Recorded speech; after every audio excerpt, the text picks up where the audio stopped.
Hello, everybody. Welcome to the regular business meeting for the District of Squamish for Tuesday, May 19th. Holland Squallen, Quist Tuktuk, to Squamish Okmeo. As always, we're gathered to do our work today on the traditional unceded territory of the Squamish Nation. Please be advised that this council meeting is being live streamed, recorded, and will be available to the public to view on the District of Squamish's website following the meeting. If you have concerns, please notify the corporate officer present at this meeting, which is Ms. Vaughn Boudreau. Council, can I have someone move adoption of the agenda, please? Moved by Councillor Stoner, second by Councillor Anderson. All in favor? Any opposed? Motion carries. And just for those in the audience, we have one councillor participating remotely today. Thank you for joining us, Councillor French. As with our earlier meeting, if you can use the raise hand icon, and we'll try to keep track of you.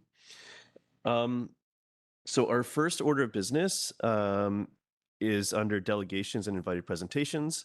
We have a presentation from the Brackendale Owners and Tenants Association, and I will turn it over to whoever would like to be speaking, and you'll be at the podium here.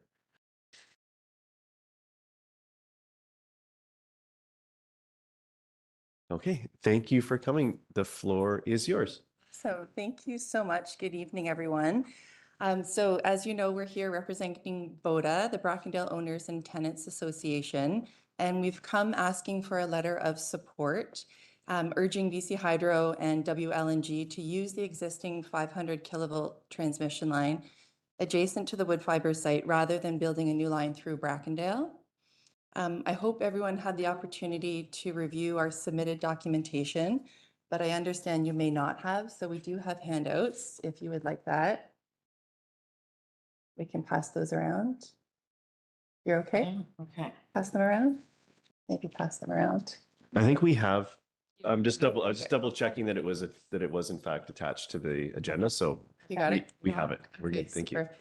So a little background, using the existing 500 kilovolt transmission line was identified as the preferred option to power the facility in 2015, and residents were told the Brackendale corridor would not be used.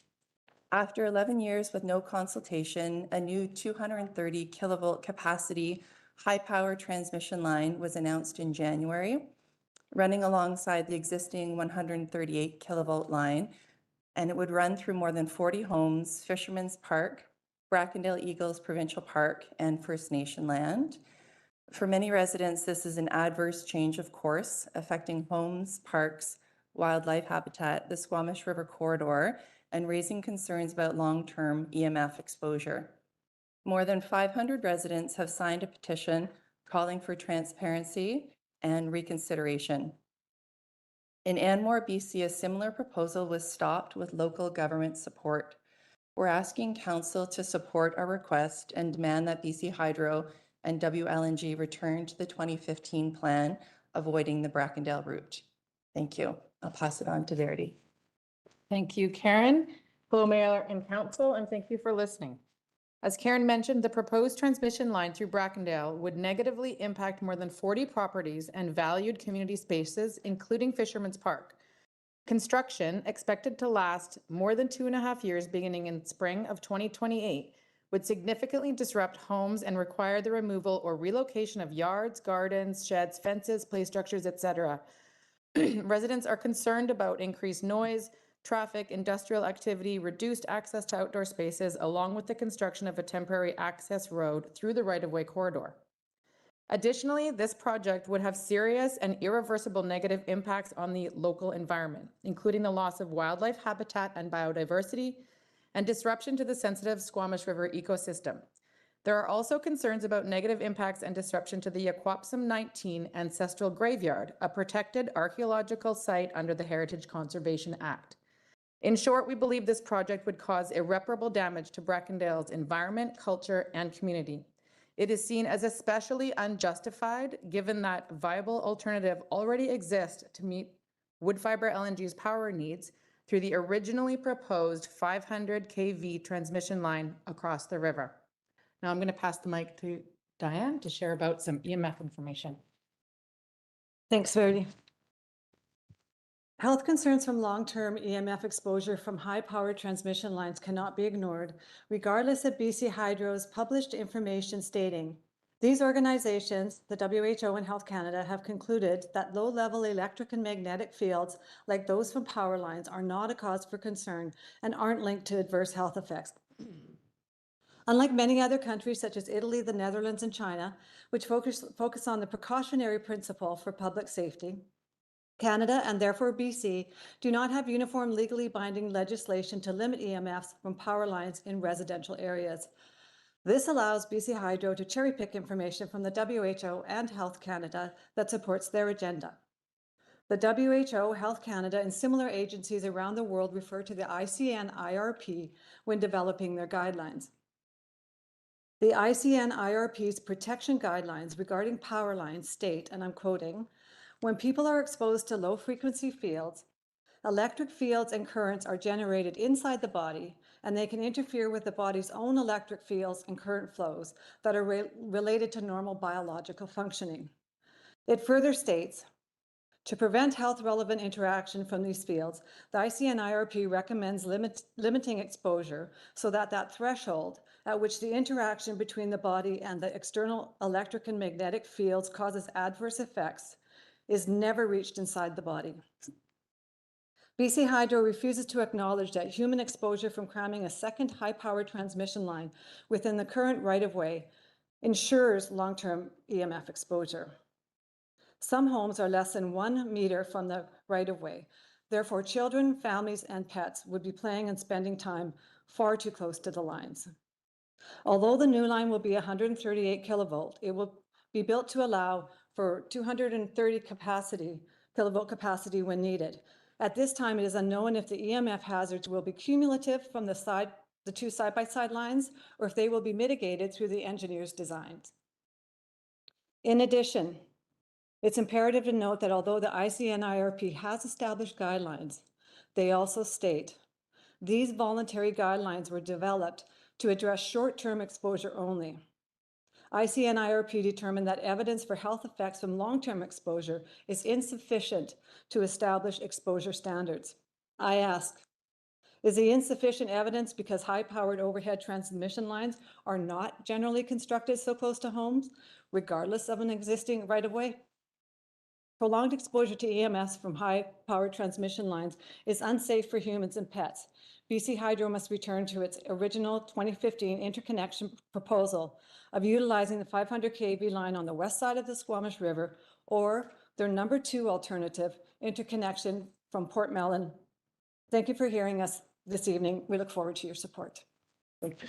Thank you very much for your submission.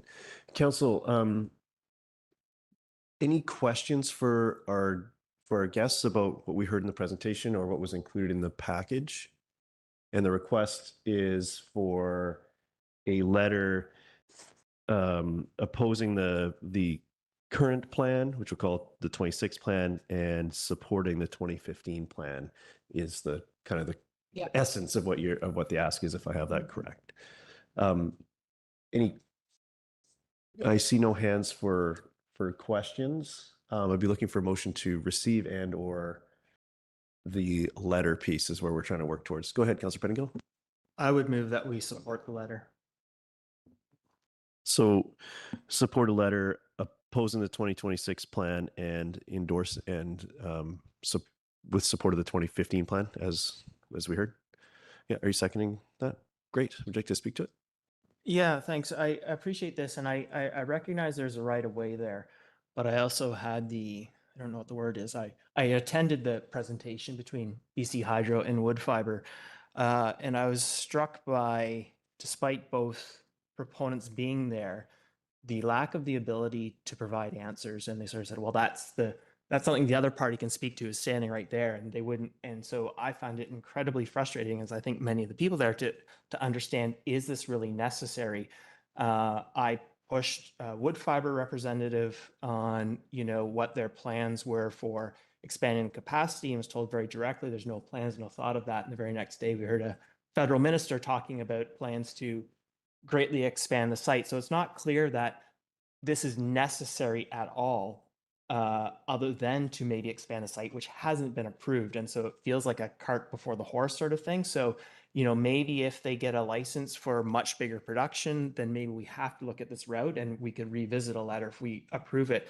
But that basic context doesn't seem to be that. There seems to be existing several options that people have, the community has seen, has provided feedback on, that seemed workable, that still seems workable. And we haven't seen, from my perspective, an explanation of why something else is necessary. And so despite there being a right of way there, the necessity and the impacts of that, there's no explanation for why that is actually important. And so I think keeping the sort of risks and 2.5 years of construction, we've been dealing with far too much construction and impacts as a community. And so I think it makes sense to support this letter right now. And I thank you for bringing this forward.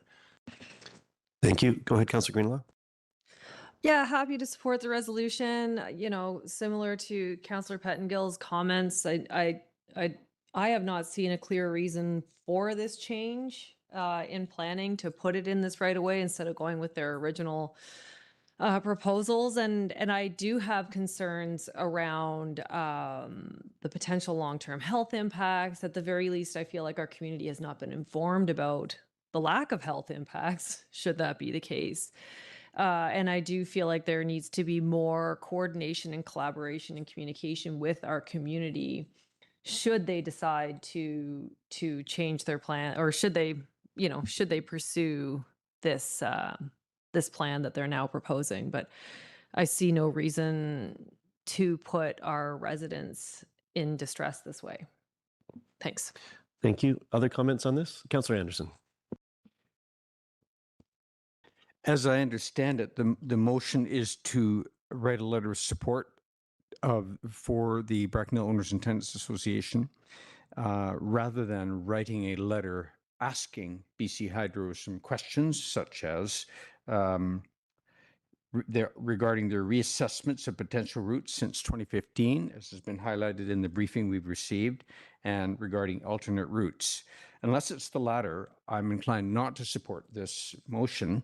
I'm also concerned, based on past experience, and as I understand it, some changes we've made to our procedures by law, it's really not a good idea to upon receiving the presentation, to jump into a motion. I would like some time to consider this, and I think that we've learned lessons on that, and those lessons are reflected in our procedure by law, but I may be mistaken. But my preference would be to ask BC Hydro some questions on our own, and with the information that we've received, rather than write a letter of support for BOTA at this time.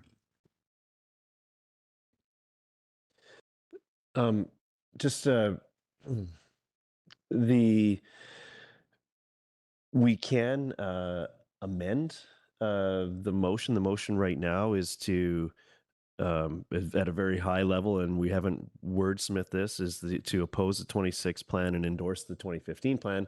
We can include some questions in there if that's an amendment you'd like to propose. I'll just leave that there for now. I was contemplating having them come and present, but I'd like to know maybe on what. So there's still room there. I'll come back to you. I'll just let you ponder that for a moment, and we'll see where that goes. Other comments on this? Yeah, go ahead, Councillor. I'd like more information on this. I'd be very happy to support a letter requesting additional clarity and information. It's my understanding from looking at the BC Hydro maps, we already have two 230 kilovolt lines running through Squamish, through residential areas. And I'm torn here by the jurisdiction piece, where when a utility has a right of way, that's what right of way means. They have the right to put the utility there. And so I struggle right now with the balance between respecting the jurisdictions that are in our land use policies and the actual challenges that residents are going to face with the use of that right of way. I recognize that. And that's why I'm torn here. So I'd be supportive of a letter requesting additional information, particularly on why the 2015 plan, if I have the if the date right on that, is not being implemented. But a blanket opposition letter, I wouldn't be willing to support at the moment. Okay. Other comments on this? Go ahead, Councillor Stoner. Yeah, thank you. Through the chair, thanks to those who have come to present, for all the organizing that has happened, and for those showing up to voice your concerns. It's absolutely critical that we hear from folks who'll be directly impacted by this decision. And similar to my council colleague who just spoke, I am also just trying to figure out the best way forward here, given the kind of lack of information that we've had from BC Hydro since 2015. I also had the pleasure of questionable pleasure of going to the we're going to tell you some information maybe session that occurred with 2 young kids in tow. They're welcome to come in even if they're making noise.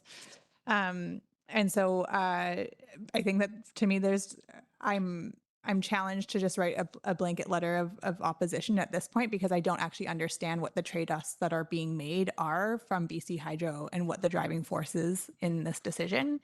So I would also welcome an amended resolution, or I can think of one that would bring BC Hydro by asking some questions and getting some clarification on what is it that's driving their decision. But a blanket letter of opposition for me right now is challenging to do without knowing what the trade-offs are that they have to make, and the potential unintended consequences thereof if we just outright don't support this at this time. Yeah, thank you. I'll offer some thoughts. I'll come back to you, Councillor Pettingill. I think that, I think that I'm trying to think of how, for something that is out of our jurisdiction, which is often the case, things out of our jurisdiction are incredibly important, and it puts us in this advocate mode, which so we can be the voice of the community and try to pull the answers that we're community's not able to get, and also and advocate for the best outcome possible. And I think that approaching this from a perspective of asking questions / inviting to come to council to present would be might be the most constructive way to handle this at this point in time. And listening to the comments around the room, I think that's I think what I'm hearing from council is you know, an interest in the subject and wanting a better outcome, and how do we best do that. So I'm going to go to you, Councillor Pettingill, as the mover, and I'm trying to craft a amendment in my mind that I may be more supportable by council. But do you have any thoughts on this after what you've heard from the room? Yeah, I can respect what some of my colleagues have said, but you know, and I know a couple of us were there, but having been there, very clear questions were asked. They were not willing to answer. And that's part of my frustration why I went to this approach, because I thought we needed something pointed, which may prompt questions and discussion. But for me, given what I saw, I think we're past the point of, hey, would you like to share some info with us? It was a very frustrating interaction. And so that's why I felt something a little more pointed. Now maybe there's something, some phrasing around, you know, we're inclined to support this unless we have clarity and a clear justification that's not putting cart before the horse, you know, some sort of thing like that. And if they're clear that that's the context of in which we're asking questions, I think there has to be something a little more than just, hey, we'd like to learn a little bit more about this, because that didn't go well the first time and we didn't get those answers. And so I think we need to push a little bit harder if we send something. So some softening of this maybe, but I think there has to be a pointed piece to it as well.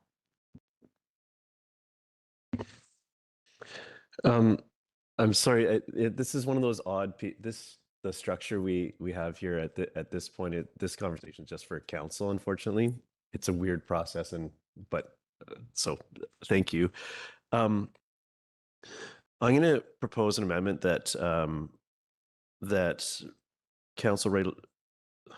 Hold on, I'm trying to remember the original wording. We were a little, so that council write, or that the mayor be directed to write a letter that supports the 2015 alignment and request justification for the proposed change. I'll try to say it again the same way. That expresses both support for the 2015 letter and asks for rationale on the proposed change in approach. So it adds that question, the question piece, and starts a dialogue. Is my thought. Is that your sec? Are you? Yeah, go ahead. Question to the mover is implicit in that. Then that would be the invitation for them to come, as opposed to just, hey, send us a paragraph and that's all we'll get. Like, this is meant to prompt that more just formal discussion with them. Yeah, and I think if just for council, I know you're this group is well versed in it, but for the audience as well, occasionally these requests like this the letters are very we get right down to wordsmithing them. Other times it's high level, what are we looking to accomplish, and then council puts trust in the mayor to execute and express that. So we're not getting into the nuts and bolts of it, but it softens that hard opposition piece. It still shows support for something that is else from what they've proposed. Are you seconding that? Okay. Thank you. I think this is a good balance, and also leaves the door open for dialogue, so that they stand a chance of coming to speak to us and with the community. I don't think that council meetings are the best or always a constructive place for public engagement, but I can see in this instance the public engagement that was offered was inadequate, and we'll see if we can flush some of these answers out on behalf of the community through this mechanism. So I'm happy to support this, and thank you, council, for the trust to fill the gaps between the 3 points that we've made and turn that into a letter and get that off to BC Hydro. Go ahead, Councillor Stoner. Yeah, happy to support the amendment on the floor. I think that this is a better direction, and just being really clear that we supported the 2015. And I think that that's what our community expected in the last dialogue that we had, was that that was the way we were going. There's still support for that direction of the 2015 route. And any changes need to be done with conversation with our community. We've long held that these companies need to show up in a high standard and engaging our community and being informed in the decisions that are being made. We have seen them fall short of that time and time again. And this is just one more example of kind of the goal post changing without really allowing us an opportunity to be engaged in that decision or understanding what the trade-offs are. So I think I don't necessarily want to invite them here. Like it's not our role for them to come to council. It's their jobs as a company to do this work on their behalf, but it's our job to be the voice of our community. And that's where writing this letter in support of the 2015 direction that had community support at the time. And from our understanding, things haven't really changed all that much. But that 2015 route is still supportable. And I think that's what the messaging of the letter should say. Thank you. Go ahead, Councillor Anderson. I will support with this emphasis on information request in the letter that will be sent. Squamish has been here before many times. We have a number of hydro transmission corridors through our valley, and they've all been controversial. Most recently, the Skookum Power and the forest land through our community forest that it consumed through uncoordinated planning, frankly. Prior to that, in the 1970s, Mayor Brennan campaigned against BC Hydro's lack of consultation and planning. And we have a giant scar across the river. And on the other side of that line at Dunsmuir, the substation was bombed by protesters. So we've been here before, and Hydro knows that, or should know that. So I welcome that engagement with Hydro and our request for further engagement with Hydro. And I believe that we should acknowledge the well-presented concerns and information from the Brackendale Owners and Tenants Association. Thank you. Thank you. Ms. Van Budo. Thank you. Can I clarify before you vote the main motion, the language in the main motion, and what is going to be changed with the amendment? Are you striking anything out or just adding the phrase at the end? So it was, I guess, to get this correct from a technical perspective was to strike the opposed plan, and the amendment is to that language. So it would have that struck and replaced with the ask for the rationale for the change, the proposed change. Sorry, your mic. Thank you. Writes a letter that supports the 2015 alignment in replacing opposed. Okay, thank you. Yeah. Okay, so on the amendment, we'll call the question on the amendment. All in favor? Any opposed? Motion carries unanimously. So now we're on to the main motion as amended. And just some thoughts on this. I'm happy to take this on. I think that the the wood fiber LNG project, in its entirety, whether that's the export facility, the pipeline, and now the BC Hydro portion of that, I just say continues to be a challenge to interact with, I think is probably a strong understatement. I think that the pipe, the Fortis, who's also utility, had to go through an EA process to, as flawed as that process may be, to extend their utilities. That's not the case with the hydro piece here.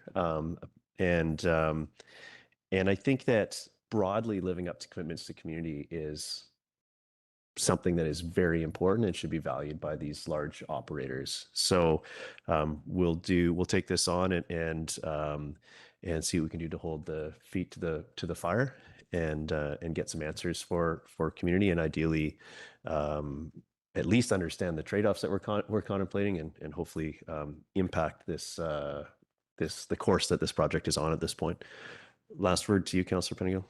Yeah, I'd just like to say, sort of through some of my interactions with BC Hydro at the regional district, the approach that's being taken here seems at odds with what I'm used to seeing from BC Hydro, and the sort of way they talk to the community, listen to the community, adjust, provide benefit.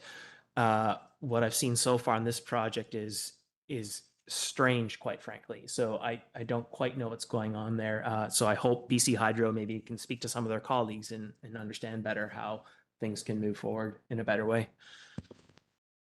Thank you. So with that, I'll call the question. All in favor? Any opposed? Motion carries unanimously.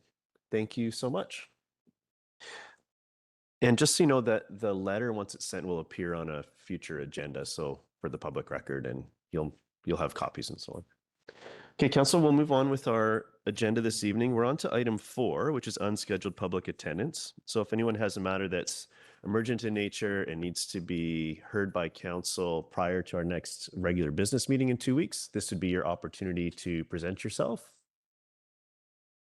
Seeing no one, we will move on to our next item, which is consideration of Development Variance Permit number 38 for 1343 Winnipeg Street.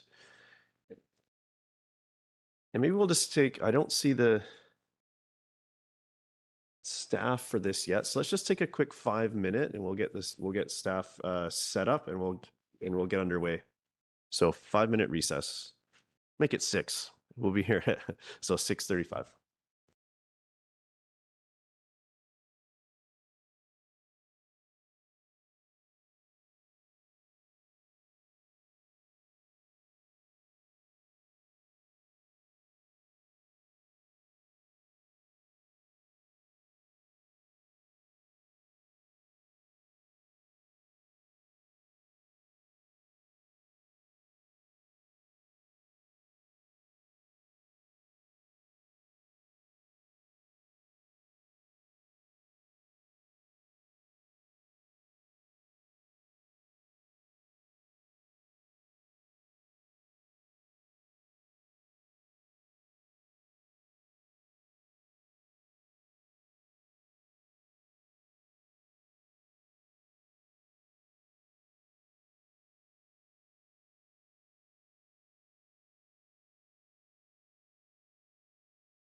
All right, we'll call the meeting back to order. And we are now on to item 5.1, which is the Development Variance Permit 38 for 1343 Winnipeg Street. I'll turn over to staff to introduce themselves and run us through the presentation.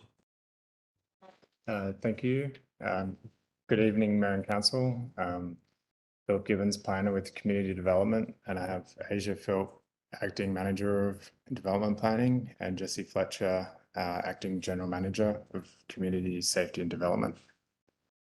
And yeah, as Mayor mentioned, I'll be presenting on Development Variance Permit 38.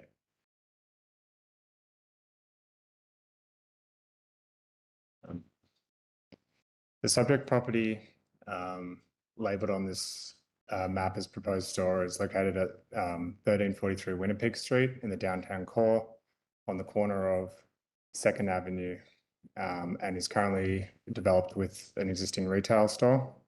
Surrounding land uses are predominantly commercial with residential uses west of the subject site. And the proposal is to move an existing cannabis retail store from 38054 2nd Avenue to the Winnipeg location due to upcoming redevelopment of the existing store location, which is also shown on this slide.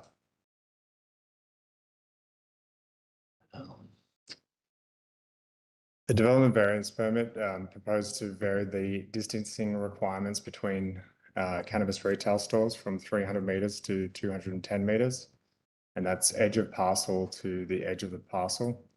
And the applicant requires this variance due to the other existing store, which is shown at the top of this slide at 38243 Cleveland Avenue. The distancing requirement of 300 meters between dispensaries was designed to effectively impose a limit on the maximum number of dispensaries that can operate in Squamish, as well to avoid clustering of several cannabis retail locations together. And staff is supportive of the proposed variance as it does not materially impact the intent of the regulation.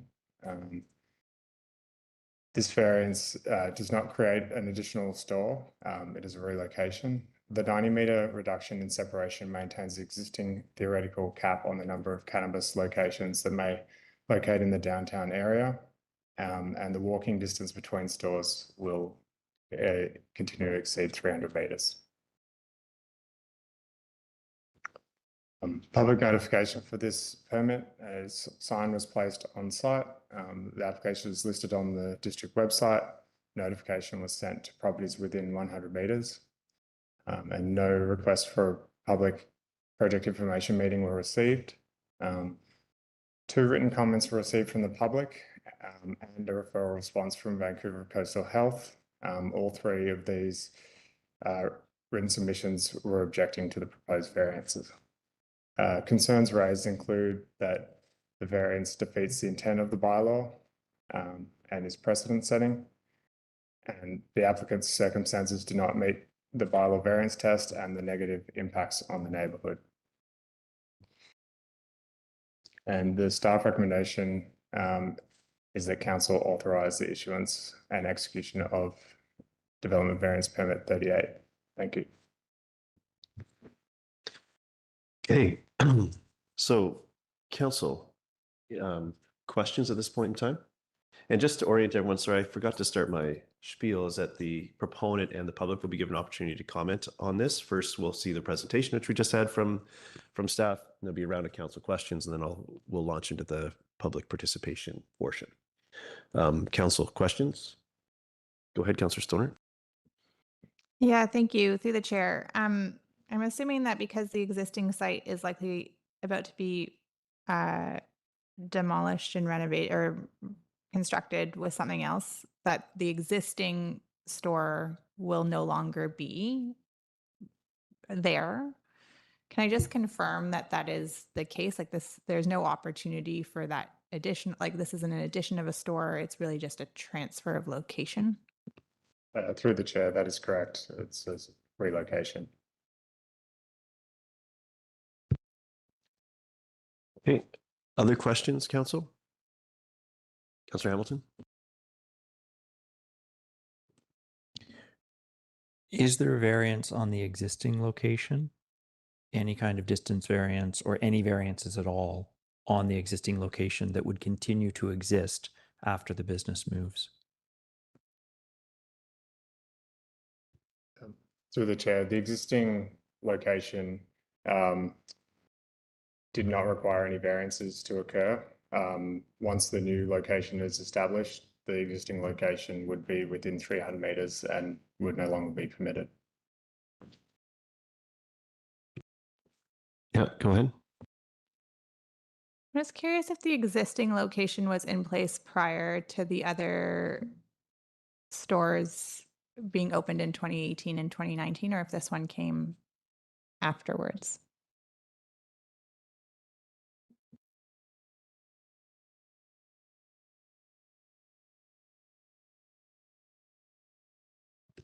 Through the chair, this was the first the existing store was the first legal cannabis retail store in Squamish. Oh, Councillor French, go ahead. Thanks, Mayor Harford. I'm interested to know if council were to go with the proposed alternate motion, and ultimately reject what the proponent is asking for. Would this basically mean that the business would be put out of business?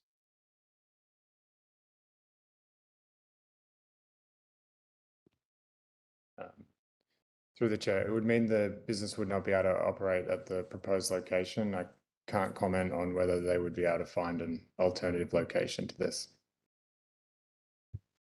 Okay, thank you.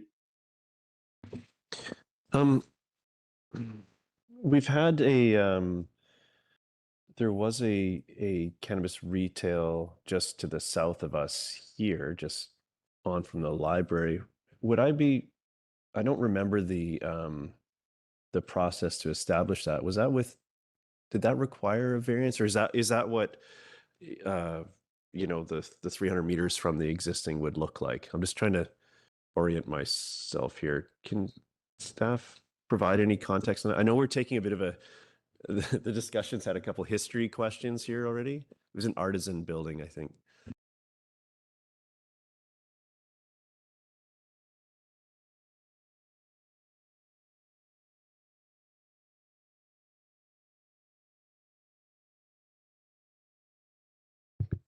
We're just trying to pull up the presentation again to share a map. Cool. It was green one.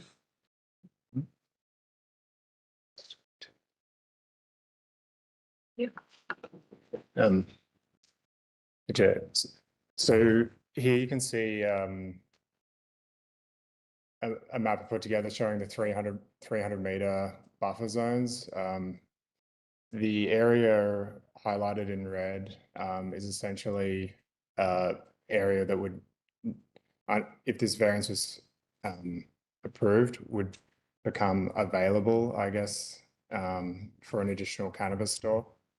You can see, based on 300 meter distancing requirements, only one additional cannabis store could realistically fit in the southern end of downtown.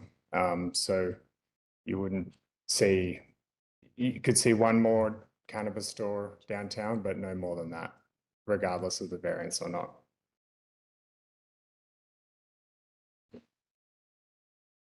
Okay. Council, any other questions before we go to the proponent and the public? I'm not seeing any. And thank you for this. This answers some of my question, and maybe that is the important piece. Yeah. Through the mayor, we can clarify that the previous cannabis location that went out of business in the Artisan building was more than 300 meters from the current location of Sky High Cannabis. Okay, thank you. Okay, so So now the members of the public will be, and the proponent will be given an opportunity to make a submission, but I do have a bit of a script that I need to run through. So we're trying to make this a safe space for everyone to voice their opinion, whether without interference from others. Therefore, I ask that members of the public maintain order and quiet during the process. Please do not applaud or interrupt any speech or action of members of council or any other person addressing council. All speakers will be given a maximum of 3 minutes to address council. For all speakers, please start your remarks by clearly stating your name and neighborhood.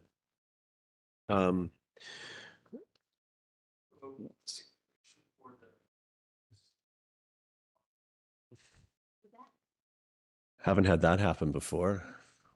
Are we okay? Okay.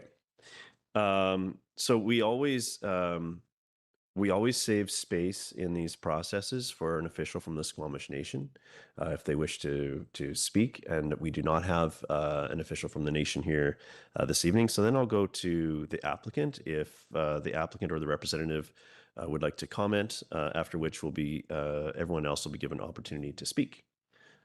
I don't see any hands in the room, so then I'll go. So next I'll call on any members of the public. Each speaker will have up to 3 minutes to address council. I'll first call for speakers participating in person. Please raise your hand, wait to be recognized, and approach the podium. Instructions are available on the District of Squamish's website for online participants, and there's a moderator who will communicate with people participating online. So is there anyone that wishes to speak to this matter? I'm not seeing anyone in the room. I will check with our moderator. Is there anyone online? Nobody with their hand up online at the moment. Okay. I tend to try to stretch this piece, so if people are online or having a challenge figuring out how to raise their hand, they have some time to do that.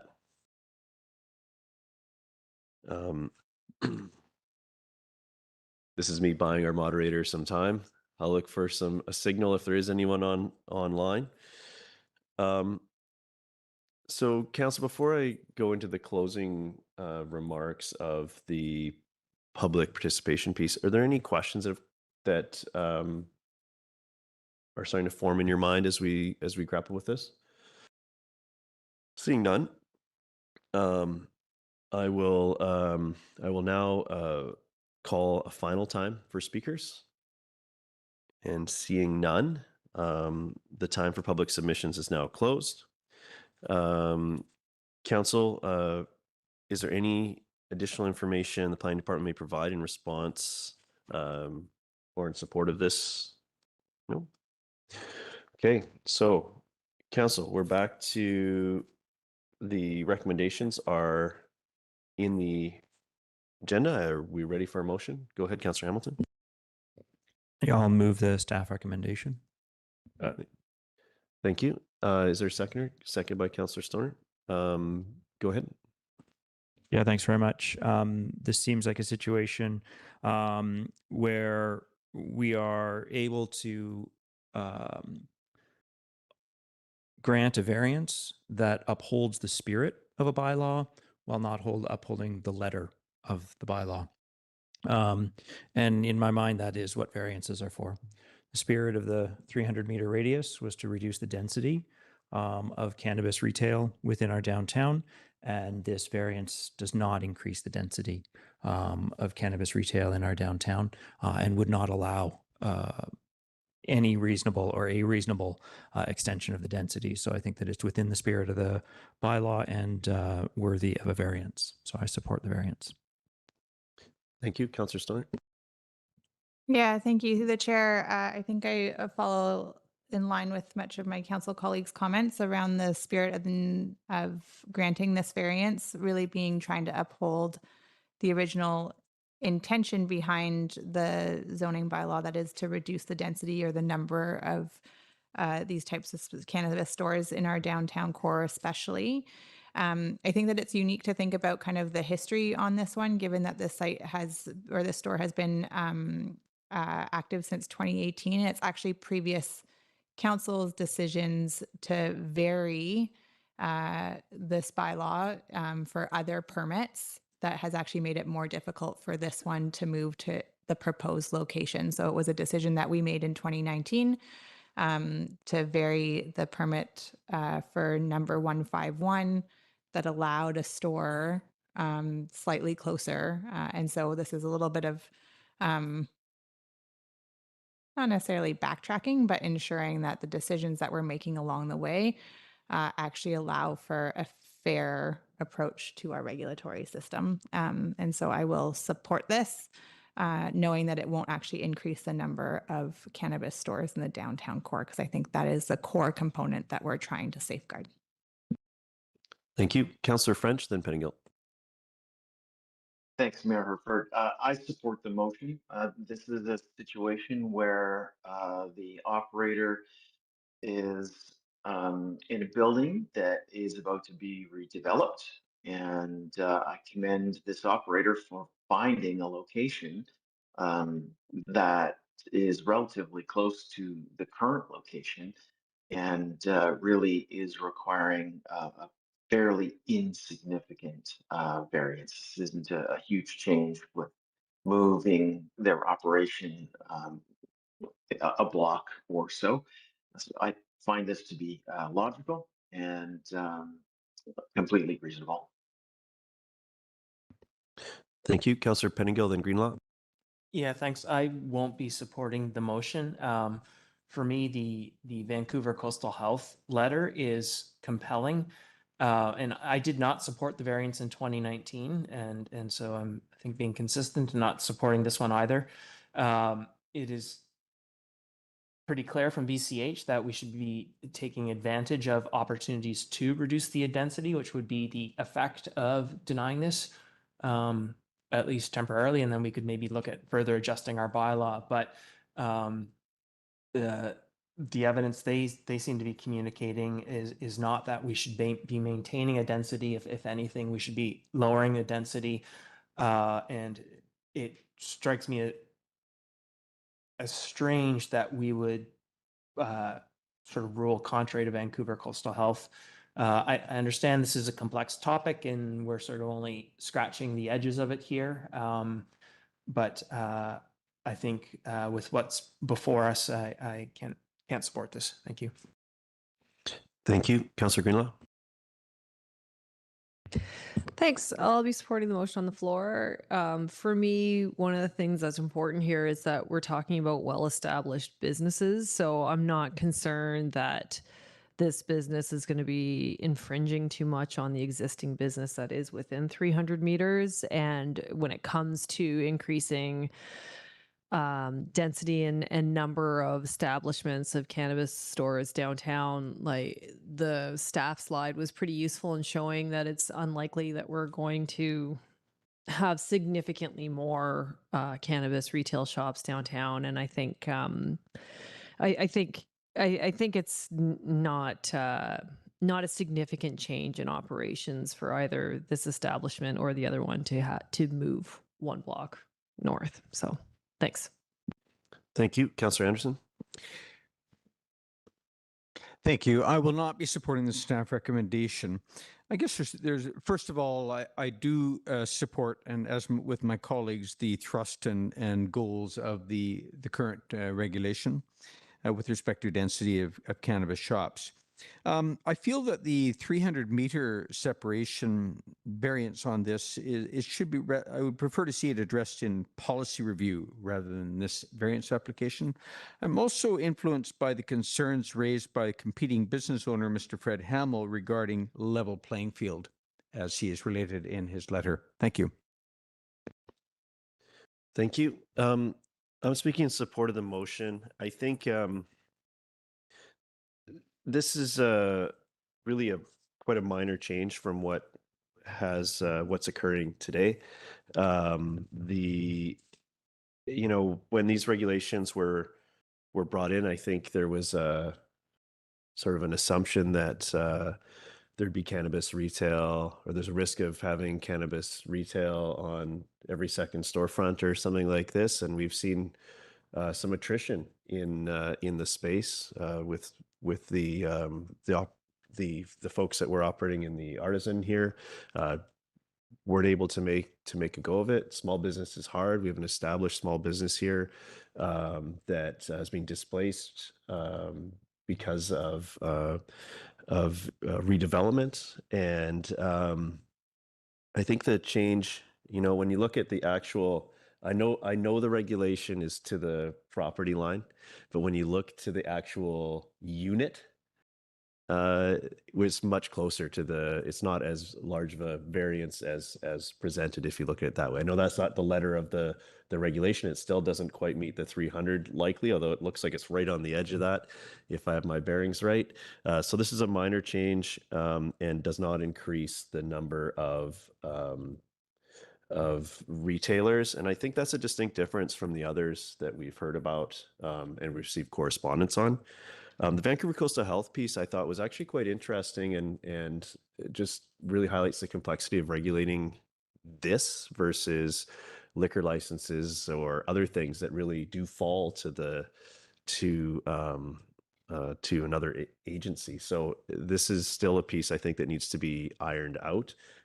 And whether this succeeds here tonight or not, and by my count, this is going to pass.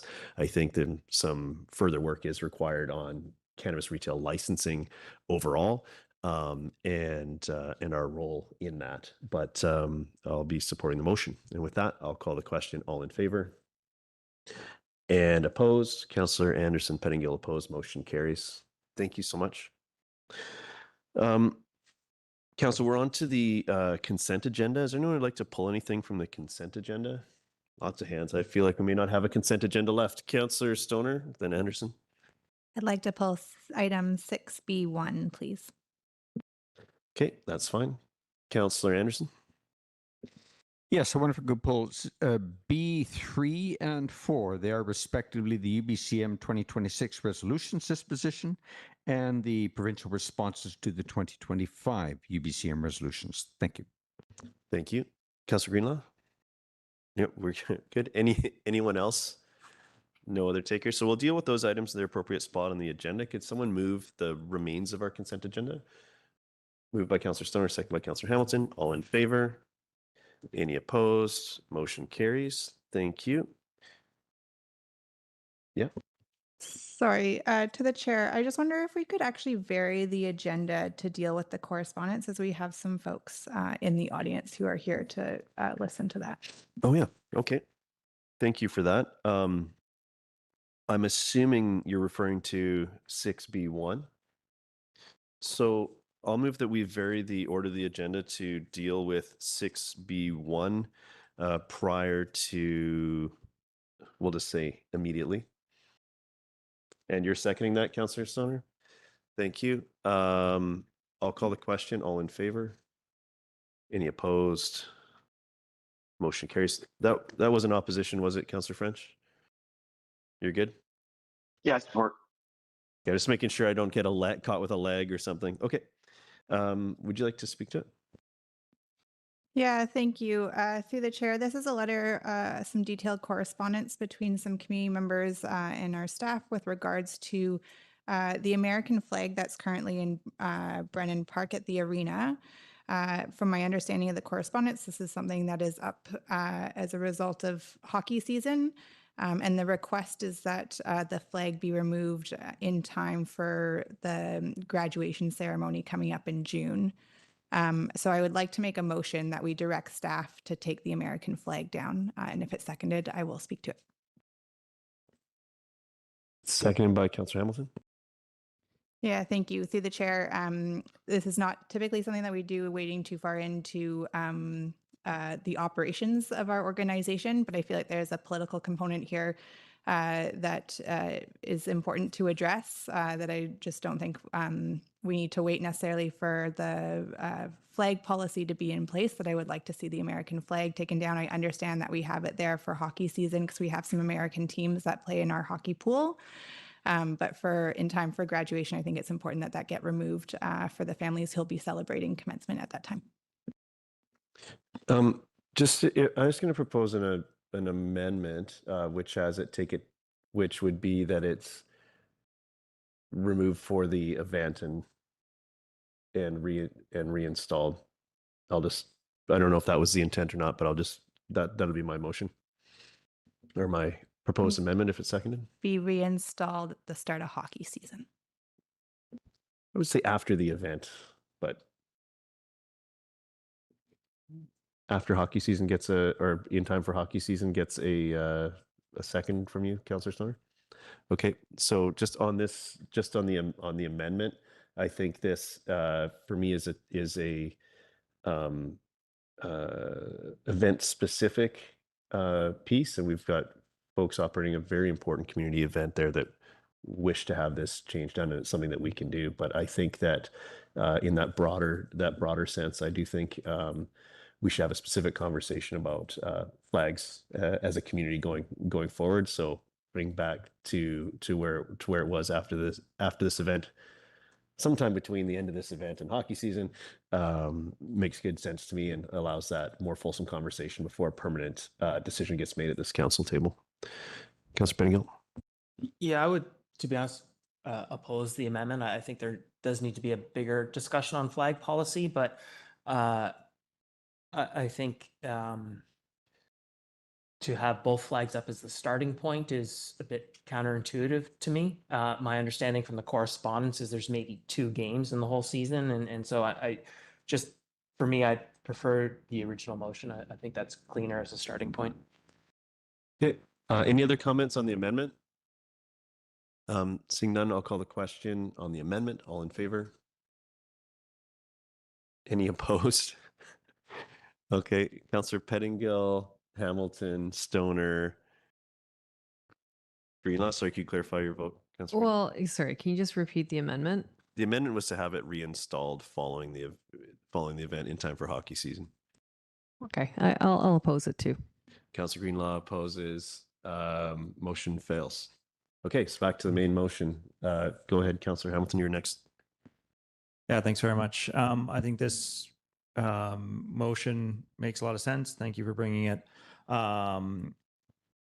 I wish this didn't need to come to the council table, but from a general perspective, it is flags are symbols of things that we value. Flags are symbols of welcoming to people. The spirit of that American flag in the arena, welcoming American teams, is a good thing. But the existence of that flag in a purely Squamish-based Canadian, BC high school graduation is not needed. The students don't need that third flag in every graduation photo because that flag has nothing to do with their graduation. So I'm grateful that we are able to take it down. Thanks. Thank you. Other comments on this? Go ahead, Councillor Greenlaw. Yeah, happy to support the motion on the floor. Again, this isn't really the kind of thing that should come to council. Like, it'd be nice to see a little bit more collaboration with our community members on topics like this. But I don't think it's necessary to have an American flag at graduation. So happy to support. Thanks. Thank you. Any other comments on this before I offer mine? Oh yeah, go ahead. Yeah, just really trying to bite my tongue because I easily get into a long flag policy discussion. But I think keeping it simple as we have done. I appreciate my colleague bringing this forward. And flags are a complex topic. There's a lot of complex stuff going on in the world right now, and they do say things to a lot of people. And I think it's as a starting point, anyways, not necessary for a lot of the events we have, and we can have those broader discussions following this. Thank you. Thank you. I'm supportive of removing the flag or otherwise obscuring the flag, some solution for the event. We've landed here on removing the flag. The motion as it stands is in perpetuity. I don't think that that's the right move. So I can tell this is going to go. This is really a protest, but I won't be supporting it, the motion, because I think that when we make long-term decisions here, They deserve more scrutiny and consideration than we've been able to give it here tonight. So I won't be supporting the motion, but I am happy to hear that the flag will come down for the event. But I think there's a broader conversation that we're missing out on addressing this issue in this way. So I won't be supporting the motion. Go ahead. Thank you. I'd just like to remind the chair that as per the correspondence, staff have said that they're going to do a flag policy that'll be brought back to council sometime before the end of this year. And so I suspect that there'll be an opportunity to dig into that conversation earlier rather than later. Okay. So with that, I'll call the question. All in favor? And opposed? Councillor Anderson, Mayor Herford opposed. Motion carries. Thank you. So now back to the, we'll deal with the other correspondence pieces in their original spot. So now we're on to item 7A1, which is a Lot O oceanfront. So I will turn it over to staff when they're ready to run us through the presentation.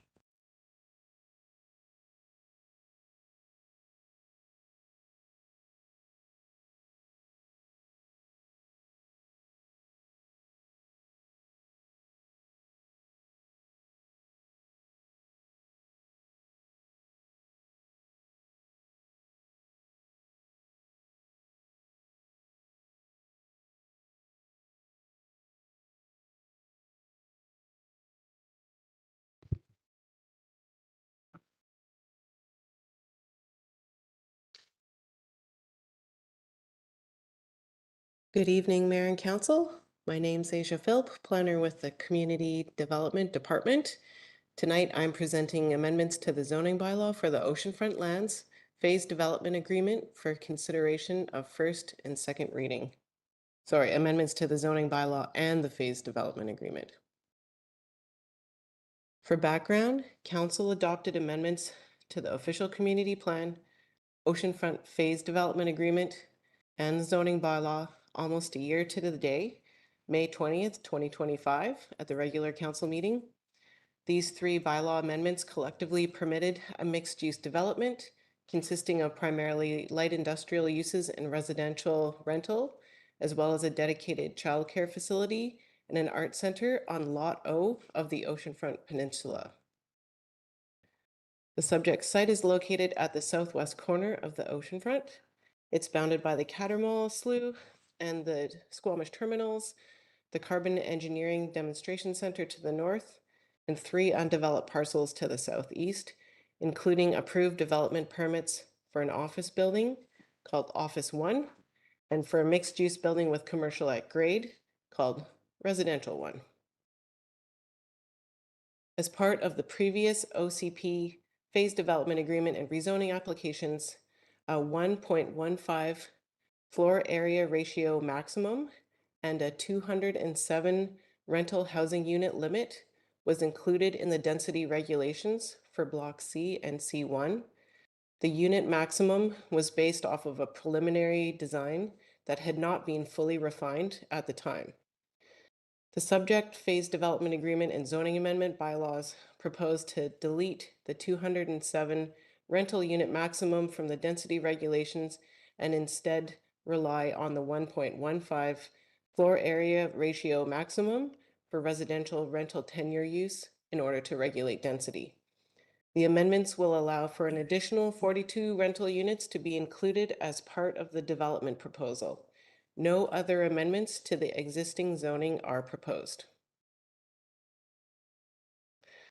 As the applicants advanced their design for the project and submitted their development permit application, they determined that the residential floor area could be reallocated to provide a different mix of sizes, catering to various household sizes, and this resulted in a higher total number of residential rental units. As previously noted, the design still meets the 1.15 maximum floor area ratio, and the required off-street parking spaces for the additional units have been provided. The bedroom counts and unit sizes are still consistent with the mix secured during the previous rezoning application. So that's including 25% 3-bedroom units, 22% 2-bedroom, and 20% adaptable units.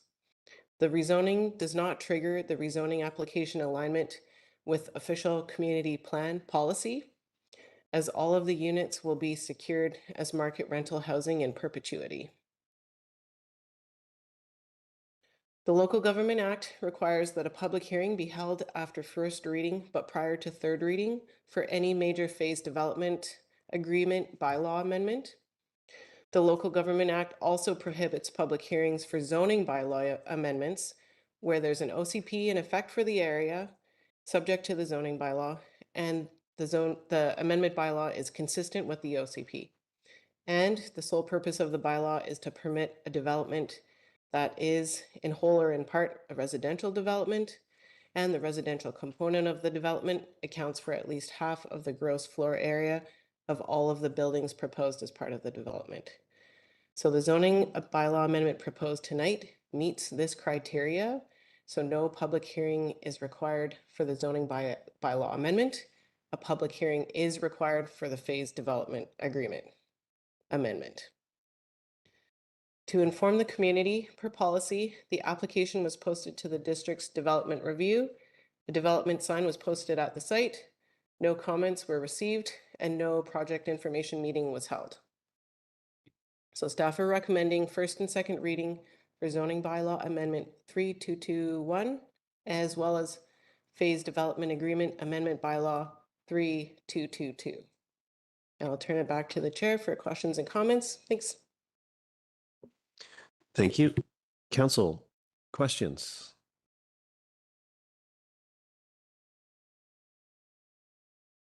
Nice. Go ahead, Councillor Stoner.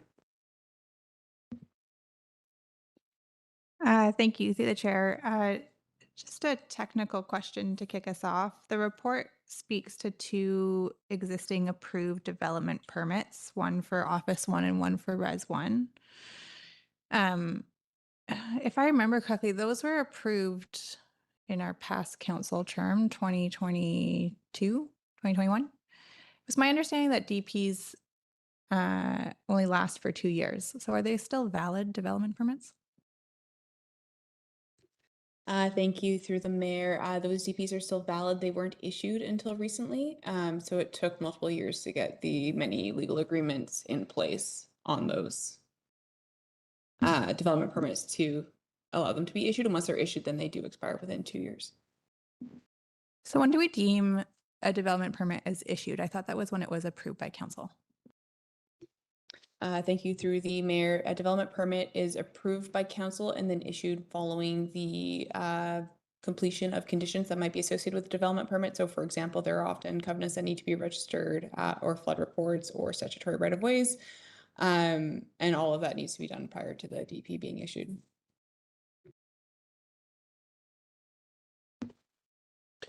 Thank you. Other questions? Go ahead. Is my recollection correct that there's a no gas covenant on the residential portions, but not the commercial portions?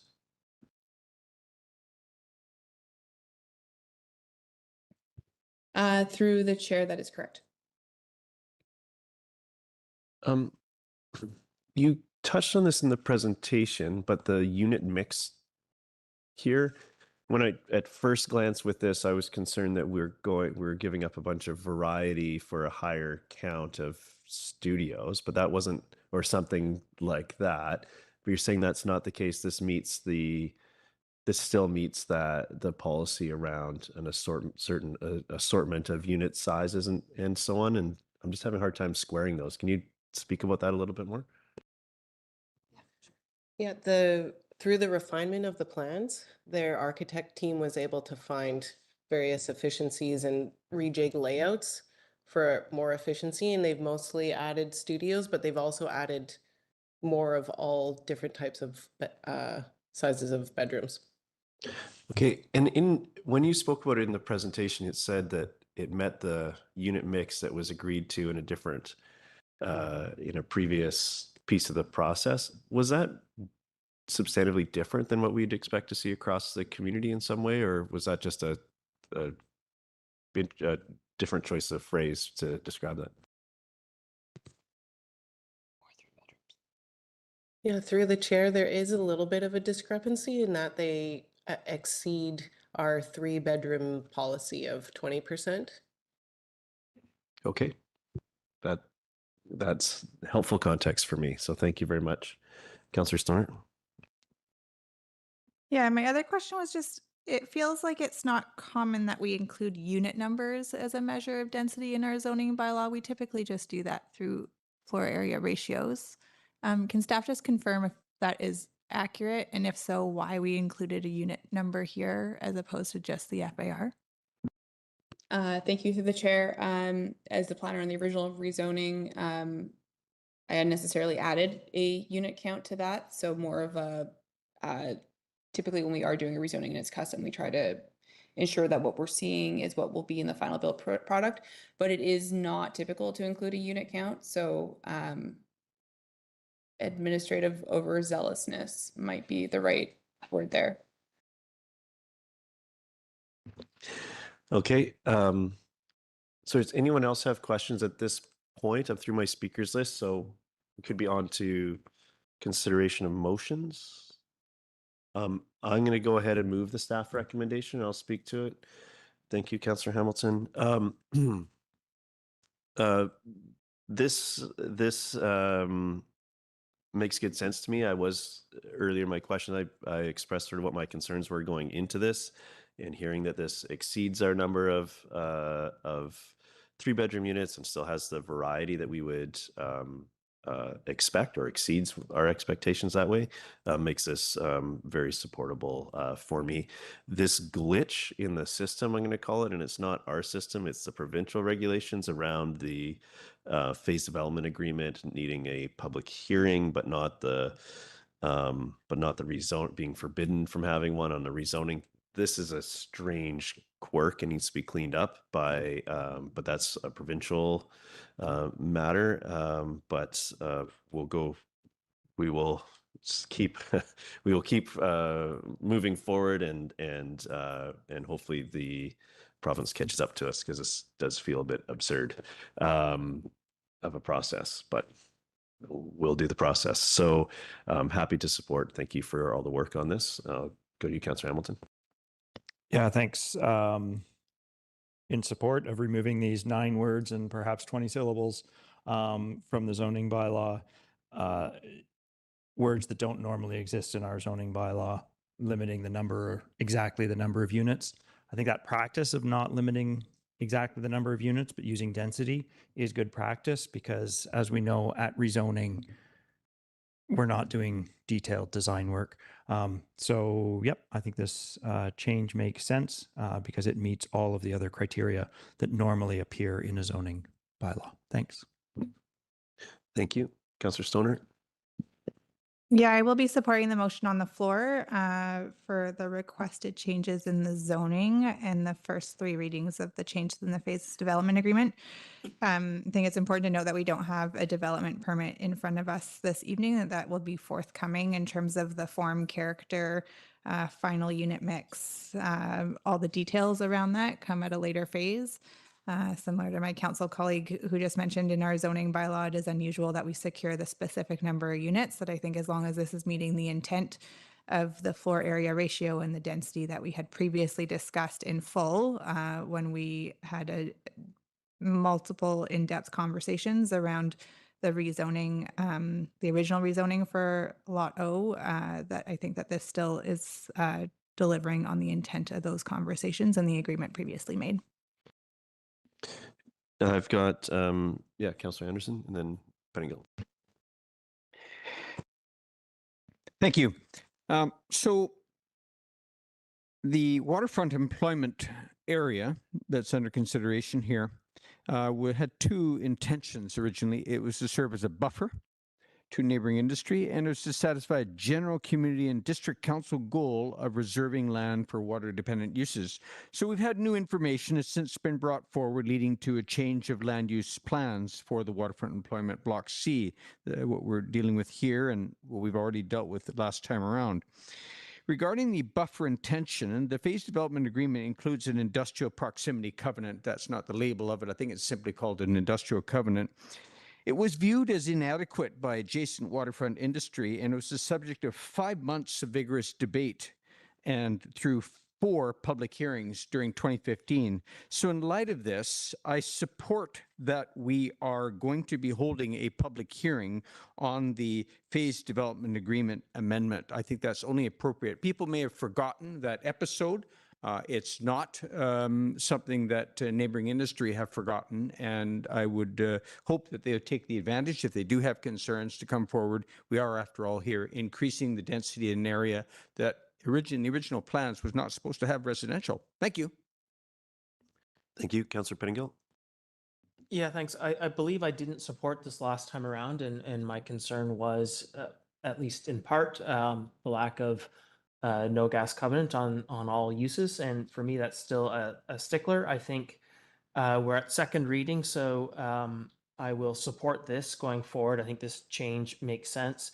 When it comes back for third reading, I would hope to actually see some movement on that.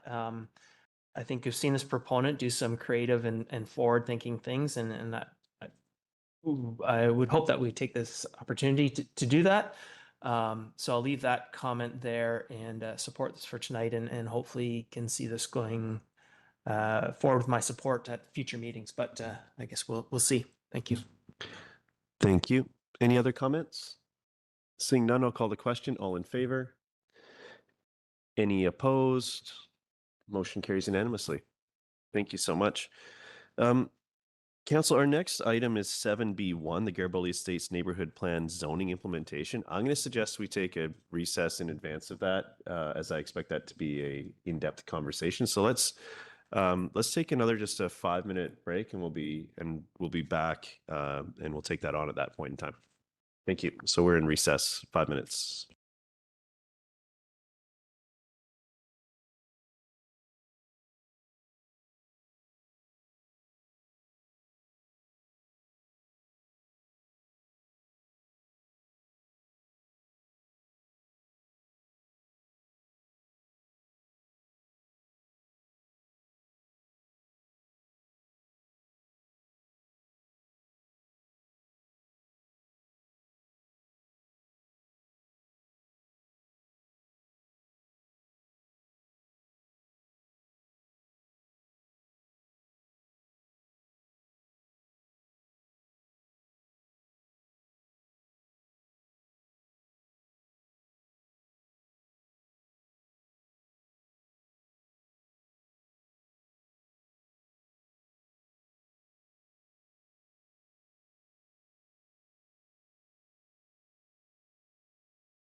Okay, everybody, welcome back. We are on item 7B1, Garibaldi Estates Neighborhood Plan Zoning Implementation. I'll turn it over to staff to introduce themselves and run through the presentation.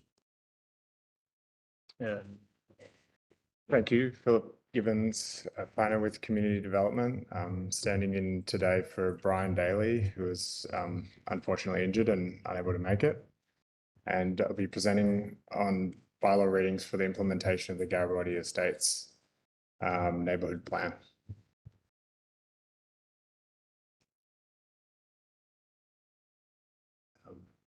At the June 3rd, 2025 regular council meeting, council adopted the Garibaldi Estates neighborhood plan. The estates zoning update was also presented at the January 27th the Committee of the Whole meeting, where council provided initial feedback on the proposed zones. And the project was once again presented at the March 24th Committee of the Whole meeting to present outcomes from density bonusing analysis that was completed for a number of the proposed zones.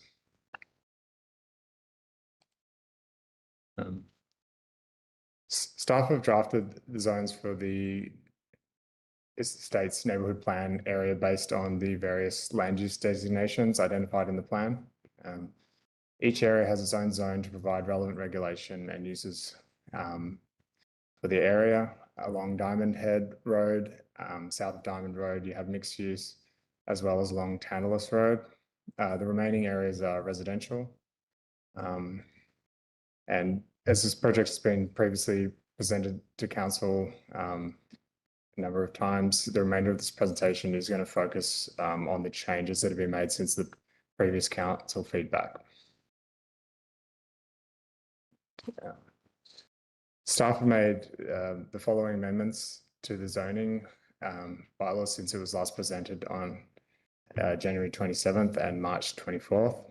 And for the Garibaldi Estates 1 zone, the restriction for only allowing small scale commercial units on corner lots has been removed based on feedback. For the Garibaldi Estates 2 zone, the maximum floor area ratio of 0.85 has been included for projects proposing 100% market rental. The financial analysis showed that the base density of 0.855 was viable for rental project under this zoning. And this amendment was the outcome of density bonus analysis work and endorsed at the March 24th Committee of the Whole meeting. The Garibaldi Estates 3 zone, the 0.9 FAR for 100% market rental projects has been removed. The financial analysis showed that base density of 2.3 FAR would be required for a market rental project to be financially viable, which exceeds the maximum FAR floor area ratio of 2.0 identified in the plan. This amendment was also the outcome of the density bonus analysis work presented on March 24th. For the Estate Zone 5, a rental tenure restriction for 8 apartment units has been included for 4034 Tantalus Road. This was part of the approval of Development Permit 639, and a resolution was passed at the March 3rd, 2026 regular meeting to spot zone rental tenure on this parcel as part of the estate's zoning implementation. And then finally, for the estate zones 4 and 6, these remain unchanged since they were last presented. And a detailed summary of the zones was included in the zoning implementation included in the staff report.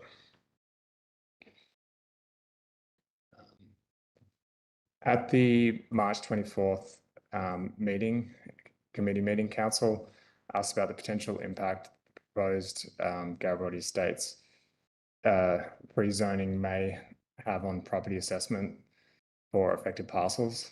Staff reached out to BC Assessment for clarification, and assessed values are a function of the market response to zoning changes. So if selling prices increase in response to the zoning changes. And then after the purchase, existing homes are being demolished and replaced with townhomes or other higher density uses.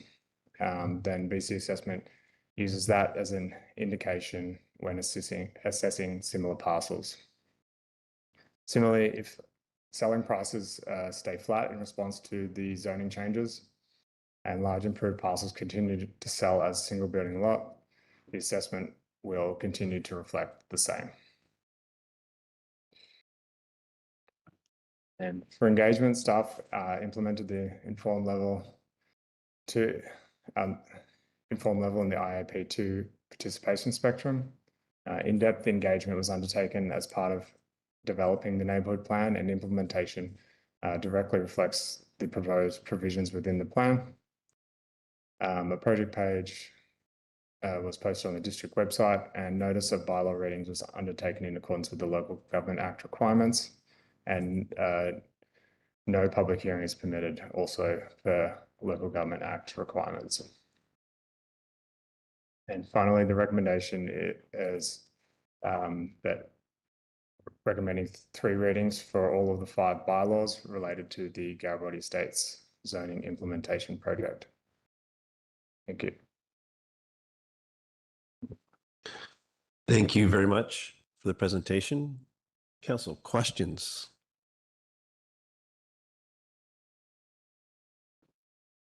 I know this is a subject we've spent quite a bit of time with. If we don't have questions at this point, are we at resolutions already? But I'll go to you, Councillor Hamilton. Yeah, thanks. I just want to double check my recollection. So GE 1, 2, 3, 4, and 5, there was the financial analysis on the density bonusing, which showed that those rezonings, as the density proposed in those rezonings, were generally not financially viable. Is that a correct recollection? Through the chair, we'd have to check the specific zones you're referring to, but generally speaking, yes, the financial analysis showed on a number of zones that it wasn't viable. And then I believe that GE6 was one that was financially viable, and that's in part because it's a single lot that's already a very large lot. Is that correct? Yep, through the chair, that's correct. That's that big lot on Manquam Road, and that's GE6.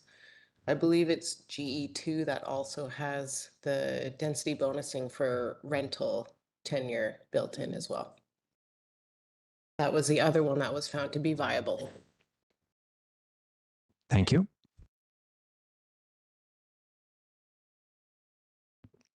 Okay, other questions? Council?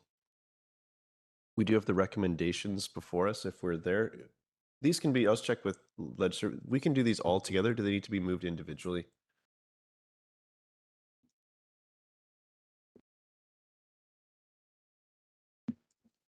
They can be done as a block. Are you ready to move them, or do you have additional question? No, I'd like them to be called separately, if possible. Well, I know it's possible. Okay, how about? Okay, do you want to move the first one? I was just contemplating, one of the ways we could do this is we move them all and then we sever them and vote on them individually, just so we skip a step. Are you okay with that? Yep. So I'll move them all with I'll- the severing of each one. I'll second that, and then we'll deal with them individually in the order they appear in the agenda, which is what keeps us on side from procedural perspective. And I'm seeing nods from our the first matter is the actually, Councillor, was there a particular one that you wanted separate? We can do them all separately. I'm just trying to keep us moving. Was there a particular one you wanted to deal with separately? GE2 and GE6. I'll just speak to them if that's all right.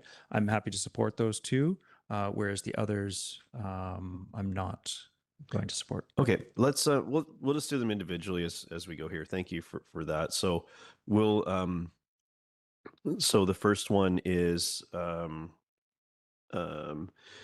Garibaldi Estates medium lot residential, which is so I'll entertain comments on that one specifically. I know we're using two different naming functions here, which is a bit of a challenge, but would you like to speak to this one specifically? So my statement on this one is going to apply to all the other ones. What I'm struggling with here is the idea of rezoning to a use or a density that is not financially viable. So I'm struggling to see how we're moving forward, because to generate financial viability and to actually have a change, somebody's still going to need to apply for a rezoning. And so that's where I don't see where we're gaining here by applying the rezoning. I'm absolutely in agreement with the Garibaldi Estates neighborhood plan. I do agree with the plan. It's just this extra step that we're doing here in the Garibaldi Estates that we haven't been applying in our previous zones.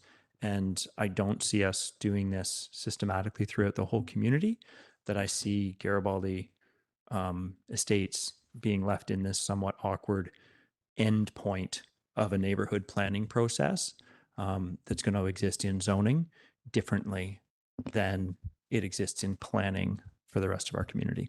Thanks. Okay, so comments, again, just to orient everyone, we're just doing the first bullet point here. So comments on that, Councillor Pettingill, and then I'll come to you, Councillor Greenlaw. Yeah, thanks. I appreciate that, because I did want to understand what my colleague's objection was to certain ones, because to me, this is something we've talked about many times. It is a plan that I see working together. I am inclined to support this and all of them as part of that plan. And I think for me, the reason is what is outlined here in my mind is where we want our community to go. It is the vision we have, and the zoning that's there now doesn't get us there. This gets us closer to where we want to be. When the market changes, then that will happen. That the market will probably change before we revisit these. And I think it's more of a quirk with where we couldn't do that. As I understand it, with the density bonusing, we're technically not allowed to sort of set the target we want to go to when it comes to the density bonusing piece. So that's why we didn't do that. With tiers, we don't have that sort of procedural hiccup. So we can very clearly articulate, after the years of work and difficult discussions, this is where we want to go. So I think it makes sense to articulate that now and then wait for the market to catch up. And so for that reason, I would support this and probably the other ones as they come forward. Thank you. Other comments on this one? Go ahead, Councillor Stoner.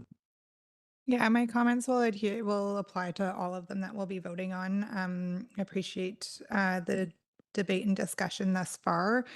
I too will be supporting all of the proposed zoning bylaw changes and amendments for each of the different Garibaldi Estates zones.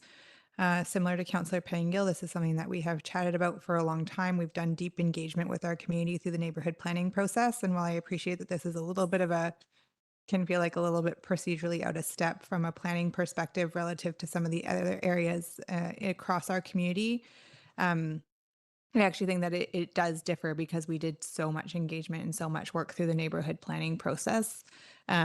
And the variability that exists in this particular area. I do hope that we would be able to move our zoning along in this way for different areas over time.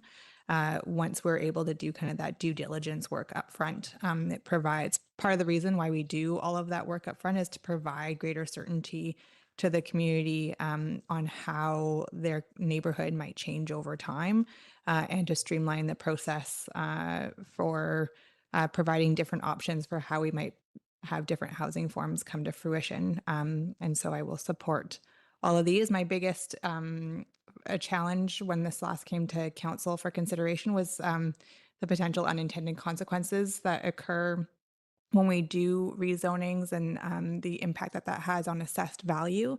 So really appreciate staff's additional level of work in reaching out to BC Assessment. I also had the opportunity to speak with them when we were at the Lower Mainland Local Government Association and very much heard a similar response that it's actually the market value transactions that occur regardless of zoning that actually are the main driver behind the assessed value. And so that has likely already shifted with even the intent and the work that has been done in the neighborhood planning process likely saw a more marked shift in the assessed value of these properties, then any subsequent zoning will happen here. So I will support all of them as we continue to move forward. Thank you. Any other comments? Yep, go ahead, Councillor. I will also be supporting the staff recommendation. I, though, think that we should realize that the zoning changes are not going to deliver the missing middle housing that we're after here. There's a lot more that's going to be involved ongoing. Recently, a missing middle housing conference in Vancouver highlighted this issue, that zoning is not enough. You've got the sort of system issues, including servicing costs, hydro servicing costs and challenges, financing support available, permitting delays, and experience in the Lower Mainland with unworkable strata and ownership structures. And we will also continue to have in future issues regarding design, that is, of multi-unit units and parking. It's not going to go away. So this is going to be an ongoing story in the Garibaldi Estates, and we're going to continue to learn from it. Thank you. Thank you. Other comments? Speaking in support of the motion, comments are likely stand with all of these. These are topics that we're extremely well versed in after years of engagement with community and discussions in this room. I think that the new amenity cost charge tool that we have allows us to really take this step, and I think that's why it's not really a geography piece for me. It's where we are in process and evolution of the tools we have available to us, that now we can zone to the use and collect the amenities for community should development occur. I think the financial analysis is an important step. It does make some assumptions about when the land was purchased and at what price. And I think that every parcel there is owned by someone, and we don't know how long they've held that for. So someone new coming, paying more, which is one of the concerns of community, pushes it further from penciling, and the folks that are currently landowners there will be at an advantage should they want to pursue something more on their property. So I think these changes make good sense, but there's not one, as Councillor Anderson said, there's not one step that we can take as a local government that ensures that we have the needs of the community being met. But there's a suite of things we can do, and I'm confident that we're on the path for that. And this is a large suite of things that we can do to try to set the stage for the community to move the needle on this more broadly. So happy to see this move forward. And yeah, with that, I will call the question. All in favor? And opposed? Councillor Hamilton, Councillor Greenlaw opposed. Motion carries. We're on to the second bullet point here, which is the ground-oriented residential. Anyone have specific comments on this section? Councillor Pettingill, go ahead. Yeah, thanks. I just wanted to add, especially this one is titled in part ground-oriented residential. Many factors at play here, and a lot went into all the discussions, but I just keep coming back to some of the conversations I had with seniors more broadly in Squamish about wanting to find a place to live, to stay in the community they've been part of for many decades often. And this is one of the few neighborhoods where ground-oriented residential is possible, as we see the province now repacing homes for seniors and so on. I think finding places where we can put this housing is even more important, and it doesn't quite solve the problem, but if there's going to be any place where we can keep our seniors in Squamish, this might be the place where that can happen. And so I think it is really important. Thank you. Thank you. Councillor Hamilton. And just to be clear, I'll speak in favor of this GE2 rezoning because, as the report states, there is a path to financial viability for this rezoning.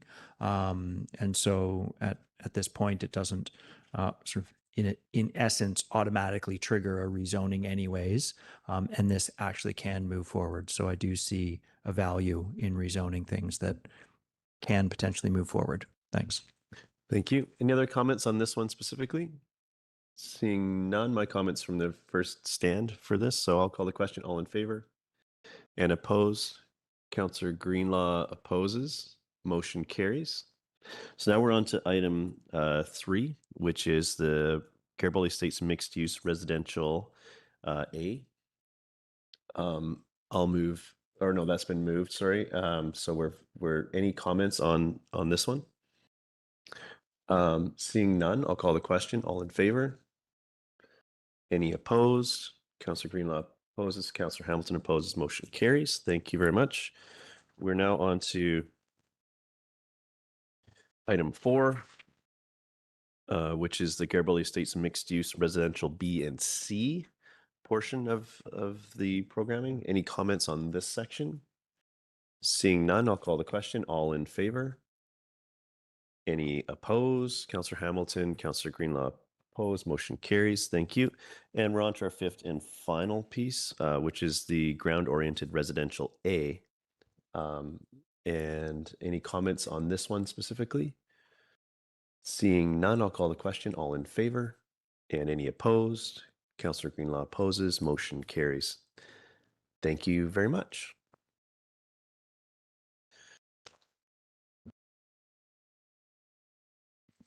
So we're now on to our next item is the District of Squamish Fees and Charges bylaw. And we'll just take a minute to switch over staff and we'll get underway. You're 2 minutes behind.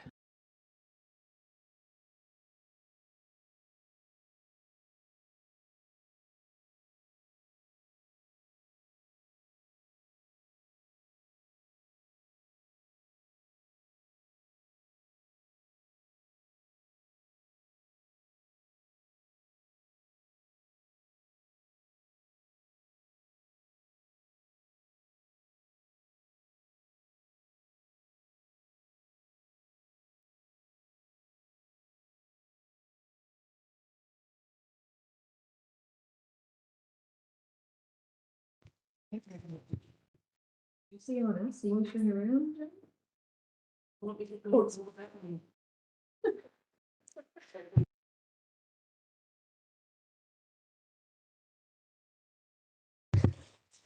Good evening, Mayor and Council. We have quite a number of staff supporting us this evening. So while we're corralling staff, I can get started on the presentation if that's all right with you. Okay. My name is Melissa Van Bluto. I'm the Director of Corporate Services, and this evening I'm joined by Julie Vangi, who's the GM of Corporate Administration. And you'll notice we're joined by several staff that will be able to answer specific questions related to the schedules that are in front of Council for consideration this evening.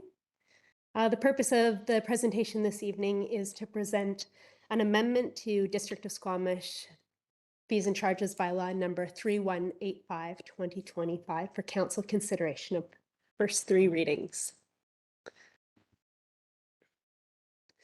A quick overview. It's a very brief presentation. We're going to do a quick background, a summary changes, next steps, and recommendations. Since the agenda was published, there was an error noticed in not the amendment that's before Council this evening, but in the Fees and Charges Bylaw 3185 in Schedule 6. So Council can see that. I brought in copies of the schedule, and for everyone watching, if you pull up the Fees and Charges Bylaw and you go to Schedule 6, it's section 6.4 under oversized liners. Thank you. The error was just noticed at about 4 p.m. this evening, and rather than rushing and presenting an amendment to Council, we thought that we'd incorporate it into the presentation this evening to make sure we didn't cause any further errors. Background, the legislation enables council by bylaw to impose a fee with respect to all or part of a service of the municipality, the use of municipal property, or the exercise of authority to regulate, prohibit, or impose requirements. District of Squamish fees are centralized in one fees and charges bylaw. In the fall of 2025, the district repealed bylaw 2017 and moved forward to biannual amendments to the bylaw. The first amendment, we're referring to it as the general amendment, is intended as an opportunity to review all fee schedules in the bylaw. The second amendment is specific for utility fees and is typically considered by council in the fourth quarter of each year. Here is the summary of changes, and I'd like to draw your attention specifically to Schedule 6 in bold under cemetery regulations. When the bylaw 3185 was adopted, there was an error. Oversized liner fee was recorded as $6,000. The intent was that it should be $600, and we would like to correct that mistake this evening. And that amendment is included in the recommendation, which will appear at the end of the presentation. All new fees are based on cost recovery, commercial land use rates, and incentives for adherence to bylaw. And they're primarily to address rising costs associated with service delivery, and only select existing fees have been increased. The next steps, provided that the bylaw receives first 3 readings, staff will schedule adoption of the bylaw at an upcoming council meeting. Following adoption, the new fee schedule will come into effect on January 2nd, 2027. The next amendment will be to amend the utility fees for 2027. This evening, we have several staff available to answer questions related to specific schedules. We would like to encourage council to consider their questions related to each schedule at one time to avoid staff having to come back and forth to the presenter table. However, I understand that that isn't always possible. And the recommendation this evening is that District of Squamish Fees and Charges Bylaw number 38185 2025, Amendment Bylaw number 3249 2026 be given first, second, and third reading as amended by adding the following clause under Section 2. Schedule 6, Cemetery Regulation, is amended by updating the cost of oversized liner in Section 6.4, Goods and Other Services, from $6,000 to $600. And that concludes the presentation. Thank you. Thank you very much. Challenge accepted as far as keeping questions to one area. We'll see what we can do as a group. Who would like to get us started with questions here? And then that'll be the category we start in. Councillor Hamilton? Maybe a choose your own adventure category. So I see most of the increases are on the order of 5% throughout the fee increases. But there's larger increases in particular areas. Specifically, business licensing is going up by roughly 20%. Filming looks like it's going up. Filming permits appear as if they're increasing by about 200%. And planning fees appear to be increasing approximately 100%. Why have these particular areas been selected for higher increases?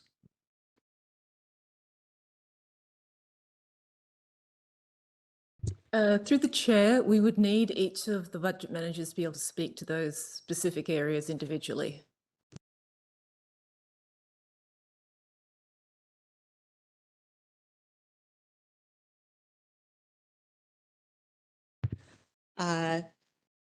Thank you. Through the Mayor, Jesse Fletcher, Acting General Manager of Community Safety and Development. Planning fees specifically and business licensing fees haven't seen increases since mostly 2018 and earlier. In the meantime, we've seen significant rising to delivering those services in terms of wages. in 2018-16, if we were looking at wages and staff time at the time, we probably weren't recovering them either. So these are intended to be sort of a catch-up increase for planning and business licensing fees. And then we'll get into the practice of increasing them with inflation on an annual basis so we don't fall behind again. Well, Jesse's, sorry, Ms. Fletcher. We'll try a question there and then we'll keep going. That's okay. Councillor Stoner. Thank you through the chair. Just on the business licensing increase for home businesses, it's currently at 130 and the proposal is to go to 160. Can you provide the rationale for that level of increase for a simple home-based business? It's a pretty simple license typically. Thank you through the chair. When we were looking at fees, we did a comparison with other municipalities. We took 6, I believe we did Langford, West Vancouver, District of North Vancouver, Kelowna, and the resort municipality of Whistler, and I believe there's one more, Port Coquitlam, and looked at the average cost of business licensing and found that we were significantly lower across those. And we also did a survey of staff time included in the processing of a new business license and found that we were falling a bit short in terms of cost recovery there as well.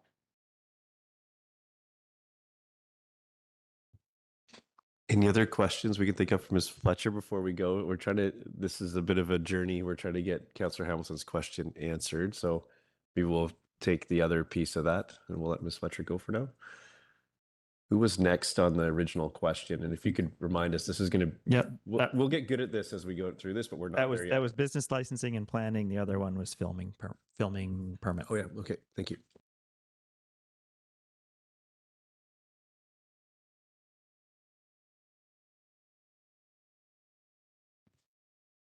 Thank you for the question through the chair. Stephanie Parsons, Manager of Cultural Services.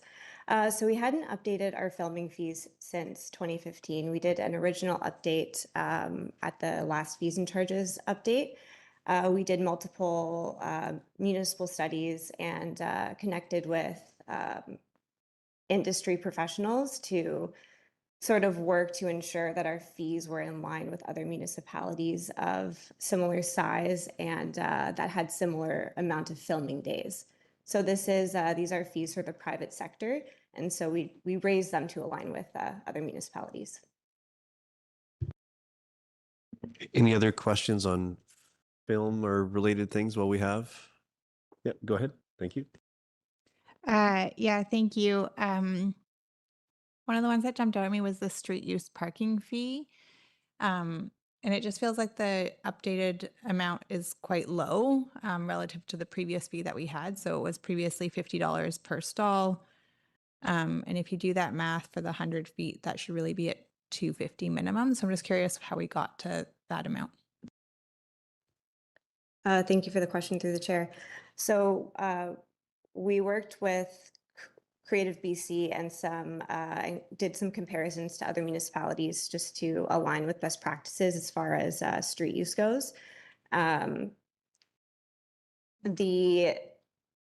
usual way in which they charge is per 100, I believe it's per 100 feet. And so we did that in order to align with best practices. We also mostly do parking on side streets rather than stalls. So we generally measure it out based on street use.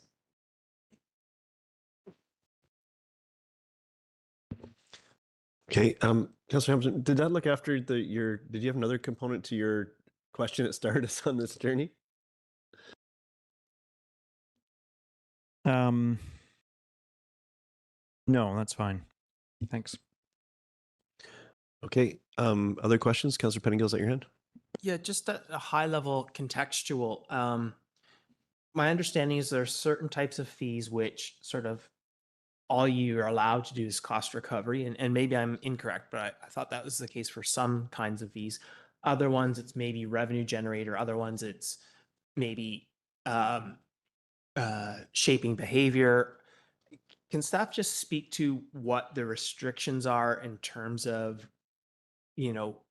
what reasons we can have for setting fees. I also heard best practices mentioned, so there's maybe 4 different things in different cases we can or can't use depending on the case. Is there like an easy way to summarize, like, here's when each of these are or aren't okay? Through the chair, could I just clarify that that is a general question and not one intended for Ms. Parsons specifically? It was a general question. Yeah.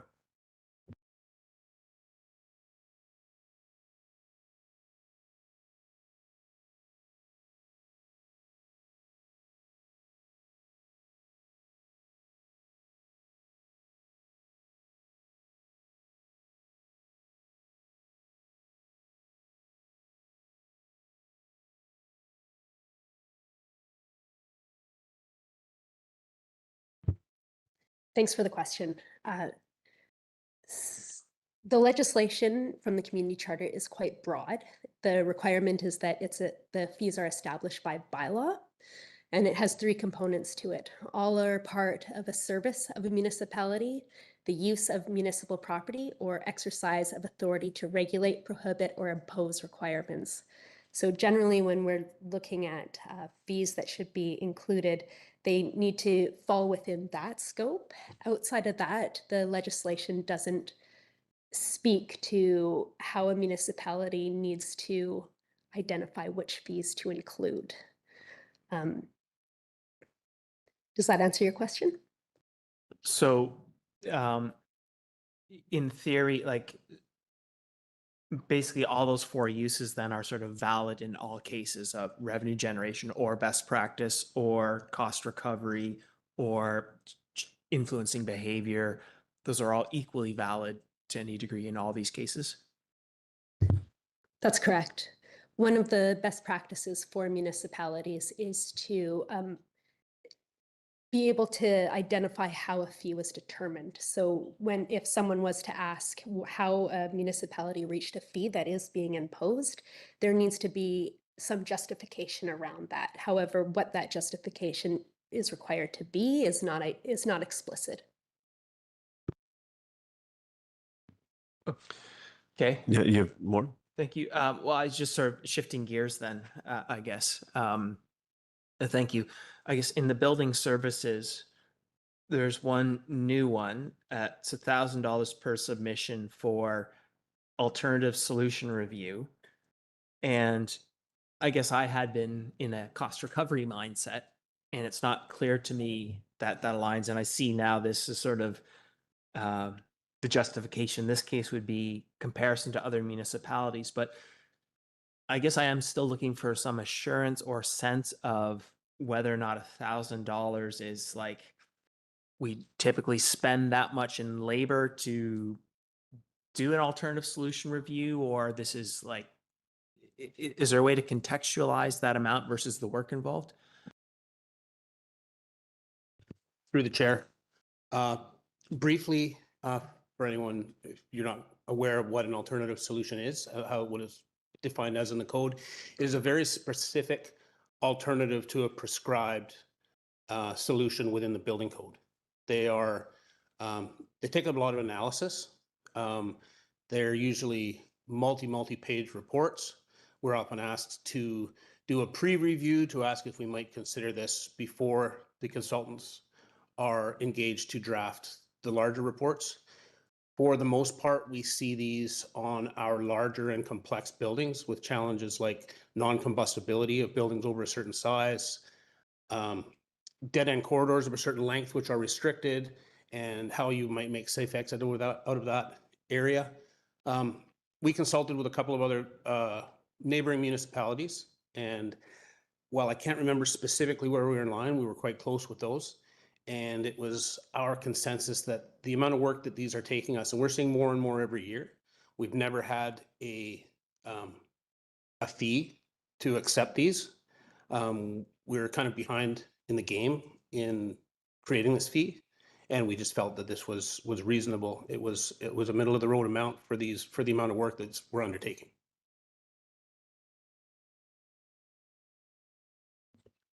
Good for now, Councillor. Do you have a follow-up? So I guess, like, am I hearing right then that in most cases, $1,000 sort of reflects the work required? in general?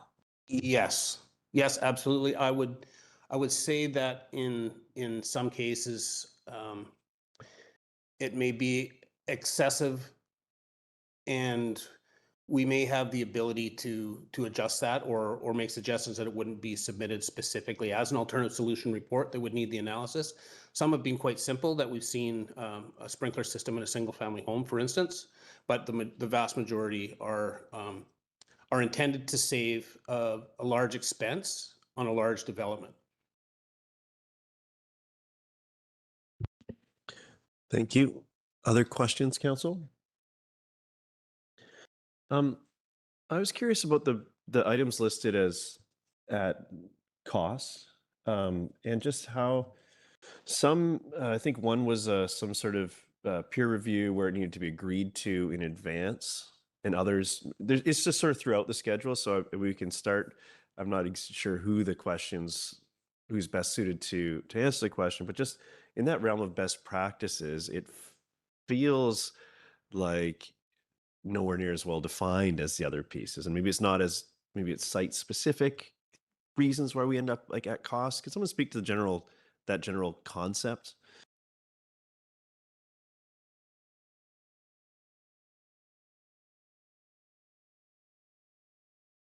I can choose a schedule if we're better to talk about a specific example. Is that better? Through the chair, yes. I think it's difficult for us to make comparisons to cost schedules because each of the department managers manage their own. So if you could indicate a schedule and we can have the individual speak to that. Okay. Scrolling through to find the one that a good example. Actually, it was utilities, connections, stormwater. Maybe that's where we'll start.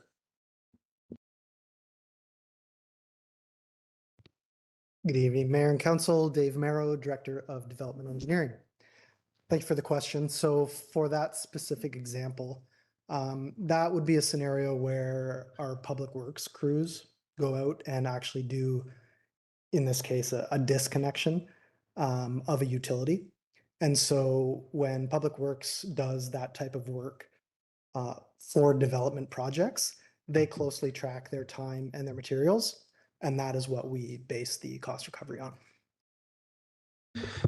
And is that I could see when and just recognizing that these particular ones weren't really scheduled to change except for storm sewer disconnection, but is that something where, like, if a proponent needed to go out and have that work done, they'd go to market, get some quotes and figure out what it was going to cost them? Is there a similar process at play in the background to support this so that folks know what to budget for that step of their process? Yes, to you, Mayor. I can speak from experience as a homeowner.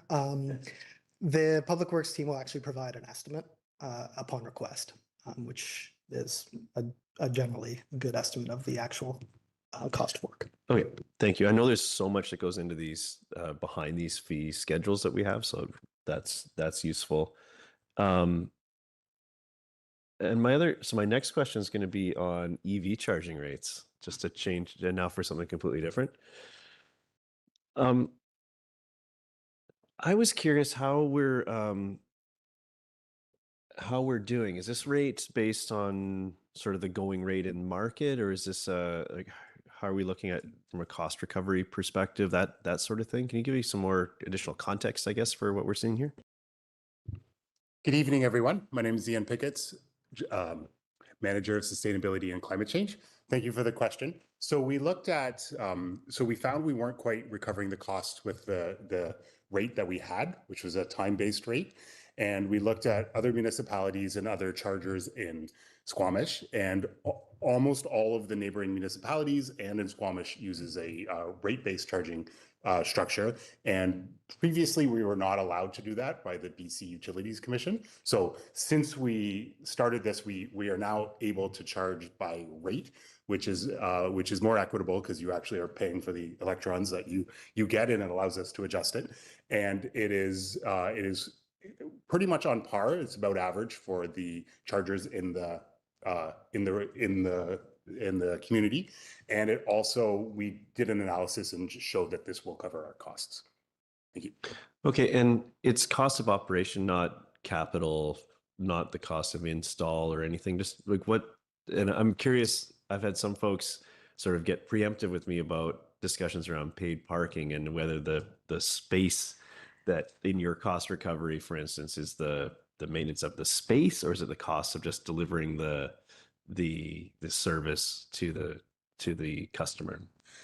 That's a good question. Our intention was to cover the cost of the electricity and also to cover the cost of the maintenance and hopefully start to build a reservoir of money that we can replace the chargers when they reach end of life. And we knew we were kind of throwing a dart in the dark at the start. So we will continue to adjust it every few months. So our analysis shows that this will cover the electricity and it will build a reserve to cover the maintenance costs, which is fairly conservative and should start to build a bigger reserve. Thank you. I remember those earlier discussions. That's why I jumped on this one at this point, trying to understand this a bit more. And I'm glad we're learning. My next question is more broad, which is the time, like, I'm struggling with the lag time between where we are and we're here in May, and this comes into play.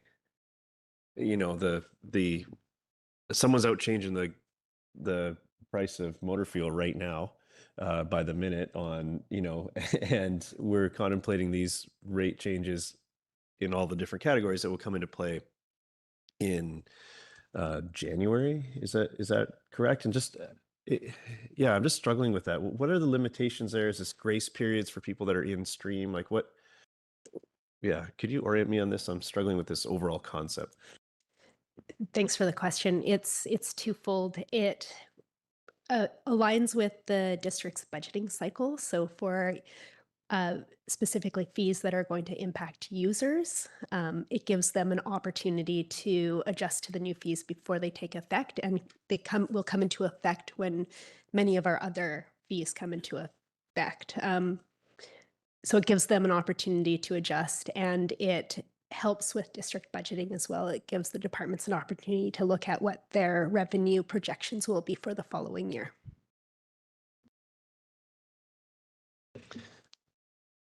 Okay. Yeah, still chat. It's an interesting system to, I guess, to provide services like the EV piece, which could maybe evolve in that over that one way or the other over that time. So, but yeah, go ahead. One consideration for council is that we assign January 2nd as the start date for all of these fees. However, we can parse that out to specific schedules if council felt that it was more appropriate.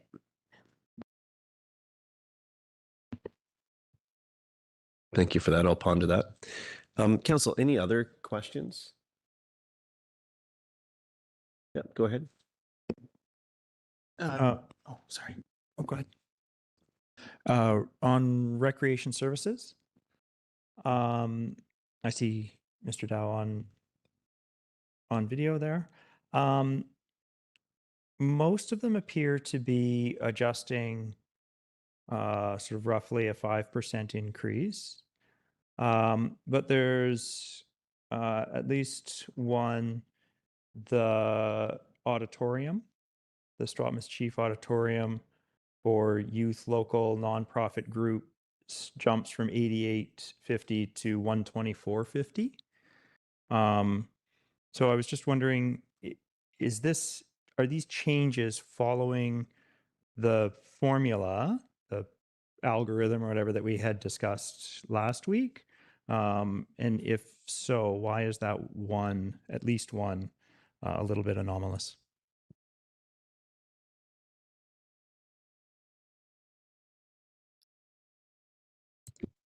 Good evening, Mandy Foster, Manager of Recreation Services. Thank you for the question through the chair. Sorry, was that auditorium which category?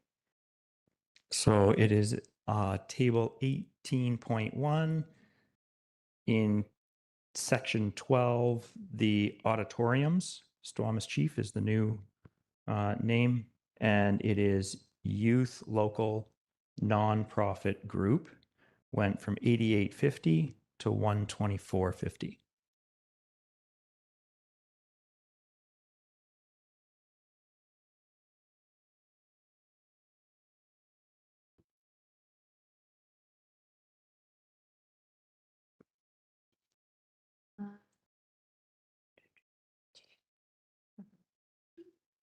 Through the chair, could we just have one moment to look up that information? Absolutely. Maybe we keep going with questions, and if we need a timeout, we'll do that. Any questions in a different area, because we've got staff working away on an answer on this specific area? You, Travis? Well, actually, as we're digging into that, I was going to pull that exact one as well. But also, there's some damage deposit room rentals lower in the thing where there's no increase for a few of, like, none of the damage deposits increase. And so I'm wondering too if those got missed, or there's a reason why those ones wouldn't have adjusted. Okay, we'll put that on the list to be addressed here as research happens. And I'll just offer to staff, if we need to take a short recess to confer, that's totally fine. Yes, through the chair, if we could just have a We do short that? recess, and could I just confirm, the second one was the damage deposit room rentals, and the query was relation to the no increase there, is that correct? Okay. Yep. And the first one was, if you could just confirm that for me again. Was the Squamish chief room the rate of increase there? If I have that, is that correct? Yeah. The rate of increase for youth local nonprofit group. Took a bigger jump than other. Prime, in the prime, not the non. Okay. So let's take a quick, we'll take a 5-minute recess. And these questions are all in table 18.1. So we'll take a 5-minute recess and we'll be back shortly.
Okay, welcome back. We're back from a brief timeout, so staff could confer to get us an accurate answer. So I will turn it over to staff.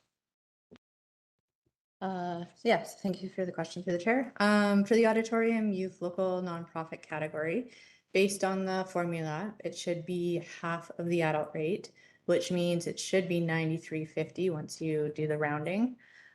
So the error was showing a 33% reduction, not the 50% reduction that it should be when applying the formula. So basically I made an error when making the calculation. So thank you for catching that. As for the damage deposit, they're left as is because it's low risk. I don't recall ever actually having to take someone's damage deposit and keeping it. So trying to keep it affordable and accessible. Thank you for that response. I'm going to look to our corporate officer as to how best to address this issue. Is this something that we'd add an additional bullet point similar to the other correction that we were making? Is that how? That's correct. We have something crafted for council consideration on the slide, which Oh, okay. can Thank pull you. up when ready. Yeah, thank you. Council, any other? I tried to see if we had any questions. Other additional questions before we went to the break? Any now? Go ahead. Yeah, thank you. Through the chair, can staff just clarify? I think I heard you say that these aren't intended to come into force until January 2027. Is that correct? That is correct. So with that in mind, there was when we received that, there was also we can change that, although I don't know if I have enough information to do that. So, but that's something that we can contemplate if someone feels that a particular piece, for whatever reason, should go in advance. Yeah, go ahead. Yeah, my consideration actually wasn't to push something in advance. I've just been having further reflection on our conversation last week coming out of the Brennan Park recreation fees conversation. And seeing this here this week, it provides me some comfort that it doesn't come into force until 2027. Given that we just updated the fees, it felt like a quick turnaround otherwise. But I have still been having like a little bit of hesitation around while I appreciate the need to continue to increase our rec fees in order to cover some of the basic costs of delivering those services. I also feel like there's a real tension point without being able to deliver a clearer plan of what's happening at Brennan Park for our community, that the continued increase in fees is a challenging place to be, at least for the next little while until the Brennan Park Recreation Task Force work kind of comes to fruition. And so that's just not a question for staff. It's a comment to my council colleagues of a piece that I have been toying with since last week's discussion. Thank you. So council, we have the oh, I see. Are you signaling for it to go up? Is that what's happening? Okay, yeah. Keep going, Councillor Sonia. I'll go to you, Councillor Hamilton. Yeah, sorry. And I was just reminded about another area of question that I had was around the 55 Activity Center. Sorry, you just went back. And I was just curious if we've ever considered a discounted rate similar to the youth rate for seniors nonprofits, given that it is the 55. And we have a seniors pass, I think, rate. It just seemed, yeah, it was just something as I was reviewing it, if that's something we've ever considered. Thank you for the question through the chair. That's not something we had considered at this point, but as we talked about last week, more comprehensive work around our fees and charges and our different categories and all that will be a future step that we do, and could take that into consideration.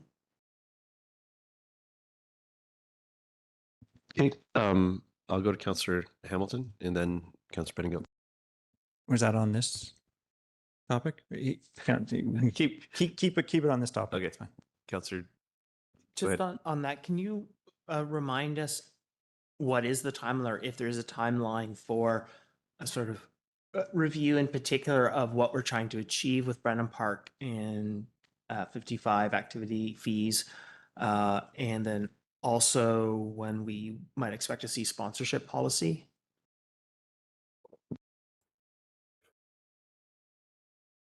Through the chair, I can take the first question. Jay Deo, Director of Recreation and Culture.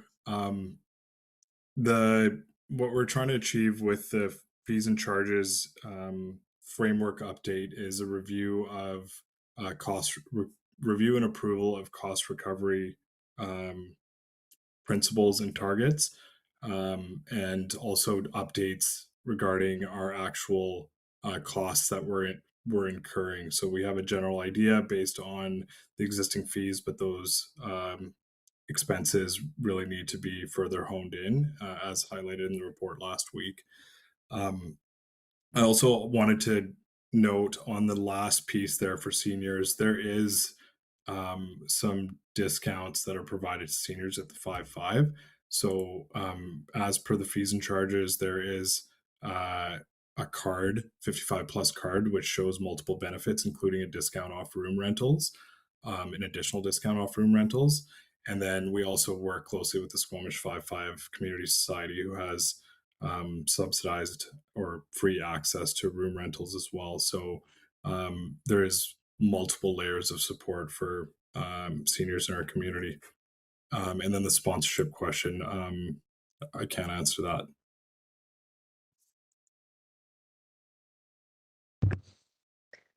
Through the chair, Megan Latimer, General Manager of Community Services and Infrastructure. Regarding sponsorship, that is something that we're looking at through the Recreation Center Task Force work as part of the future work on a funding strategy there. It's not something that we've looked at for fees and charges today. Yeah, go ahead. So just on two of those things, so focus on just the when would there be a council discussion, or did we sort of miss the opportunity about philosophically what are we trying to achieve with fees at Brennan Park in terms of we are interested in partial cost recovery, or we actually want to make this just really easy for anyone, sort of regardless of financial means, to attend and use a service, or we want to use it to moderate demand, or those sorts of philosophical questions. When do we grapple with that sort of thing? Through the chair, thanks for the question. So at last week's discussion, staff did not recommend to take on that work at this time. We didn't put that forth just based on our current capacity and priorities around policy work for the field allocation policy update, for the Recreation Center Task Force work, for the Parks and Rec Master Plan. We have to prioritize the existing work that we have, and we only have so much capacity. So there is an opportunity to look at that work in the future. However, staff have multiple other priorities that they're currently focused on. So I would just I'll just add to that's that discussion is or discussion on this point is likely for your council colleagues, more so than staff at this point. We did have some discussions when we looked at the rec fees around what other communities are doing, what the target was for cost recovery, like what percentage of per user, those types of things. So if we need something deeper than that, then that's a consideration of council, in my opinion. Okay, yeah, I just sort of wanted to sort of check where, test my understanding and so on. And then I guess similar to sponsorship, like to me, it seemed maybe these are two things, but there's like, hey, would we accept or shoot for some sort of massive sponsorship that pays for a big piece of capital infrastructure like a new Brennan Park, versus do we accept some rink advertising to offset some user fees? Sort of very different in scope in my mind, potentially. And so are we assuming that's all the same conversation, or are these maybe separate conversations? Is sort of staff, I gather staff is sort of seeing this as all one thing. Is that accurate? Through the chair, at this point, that work hasn't commenced on sponsorship, so I'm not able to comment on what the scope is at this point. But as part of the funding strategy, this will come to, I'll say a council, whether it's this one or not, depending on the sequencing of that work. And that's where we can have the discussion around the, whether it's just the big pieces or if we look at the totality, or that recommendation will be part of it, speaking at a high level. Yes, through the chair, that's correct. I believe it's phase 2 of the Recreation Center Task Force work is bring the funding strategy to council for discussion. Okay. Does that address your concerns for this piece of work right tonight, or do you have additional questions? Well, I'm just sort of trying to wrap my head around how far I want to push on the rink advertising fees and so on, and what we're trying to achieve there. And maybe to inform whether I try and bring something back in the future. So I guess, so am I to understand then there will be a scoping discussion about any and all sort of revenue from advertising, whether it's sponsoring a new Brennan Park or just some rink advertisements? It's right now, for all intents and purposes, it's part of one discussion. We have to decide if we want to parse that out. As a council, we have to decide that. So.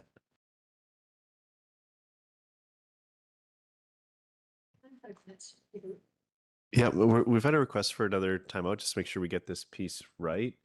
I'm just going to just try to flesh out if there's any other questions that can be addressed in that time. Did you have a question on this?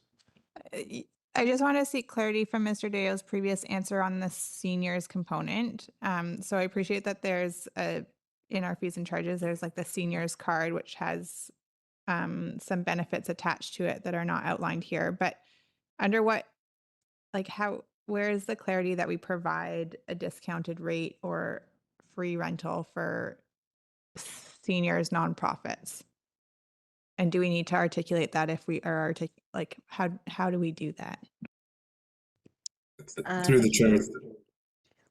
I can take that. Yeah, through the chair. Thanks for the question. So under Schedule 9.1, the 55 Activity Center, item 6, there's a line there that speaks to room rentals. If you have the 55 plus card, it's not implicit to seniors nonprofit. That's not a category currently for room rentals. This is more just for anybody who applies to whatever category is there. So that is a future consideration we could consider is different fee categories for seniors. But right now, that's the mechanism we have for a discounted rate. And then the 5 plus society and local nonprofit discounts, not discounts, free use access is also outlined in that same schedule as item 7 and 8. Okay, we've staff's requested a timeout on this to get us an answer on the nuances of the funding strategy sponsorship item. So we'll do that. Let's take another. Is 5 you think should be sufficient, or would you like 10? 5. So 5-minute recess.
Okay, we are back from a quick break, and I'll turn over to Miss Glenne.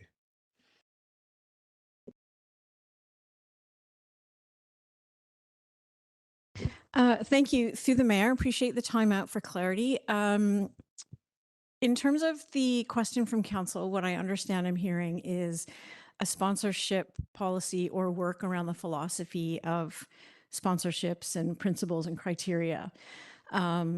If that's the question, then what I can say is that work specifically is not occurring, particularly this council term. So the work that is happening is funding strategy for the as part of the Recreation Center Task Force in phase 2. So funding strategies, what are different ways to achieve the capital funding required. So a philosophical or principle-based sponsorship policy is currently not in staff's work plan and can happen in the future, but is not possible during this term in terms of capacity. And that's what we can add. And as a gentle reminder, is outside the scope of what's in front of you for decision today. Thank you. Thank you. I see, Mr. Dale, you've got your hand up. Is that a legacy hand, or would you like to add something to the conversation? Through the chair, apologies, that was the legacy hand. I've removed it. Thank you for that. Okay, council, additional questions, or we may be ready for a motion at this point, but go ahead, Councillor Hamilton. Yeah, thanks. I think this is probably partly a procedural question and partly pre-warning to my council colleagues. I'd like to put forward a motion that we add a 12-month family pass to Brennan Park Recreation Center at a cost of $900. To do that, and this is the policy question to staff, would we still be able to do 3 readings of this bylaw with an addition of that magnitude, or would we be limited to 2 readings?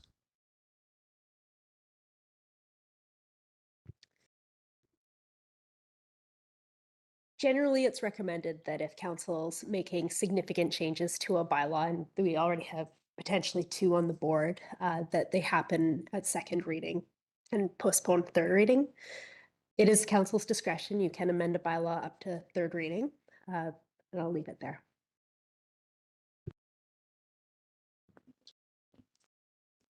So with that, I will move an amended version of the, I am ready to move an amended version or a slightly changed version of the staff recommendation. Go ahead, Councillor Stoner.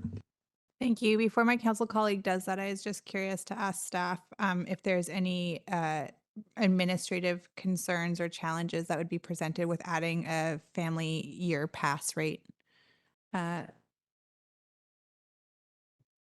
Given that it's not currently a product that we offer, but it's something that we have talked about around this table previously. Ms. Glenne, would you like to reply? Thank you through the mayor. At this time, staff haven't researched how we could administer this, nor have we done research with other jurisdictions.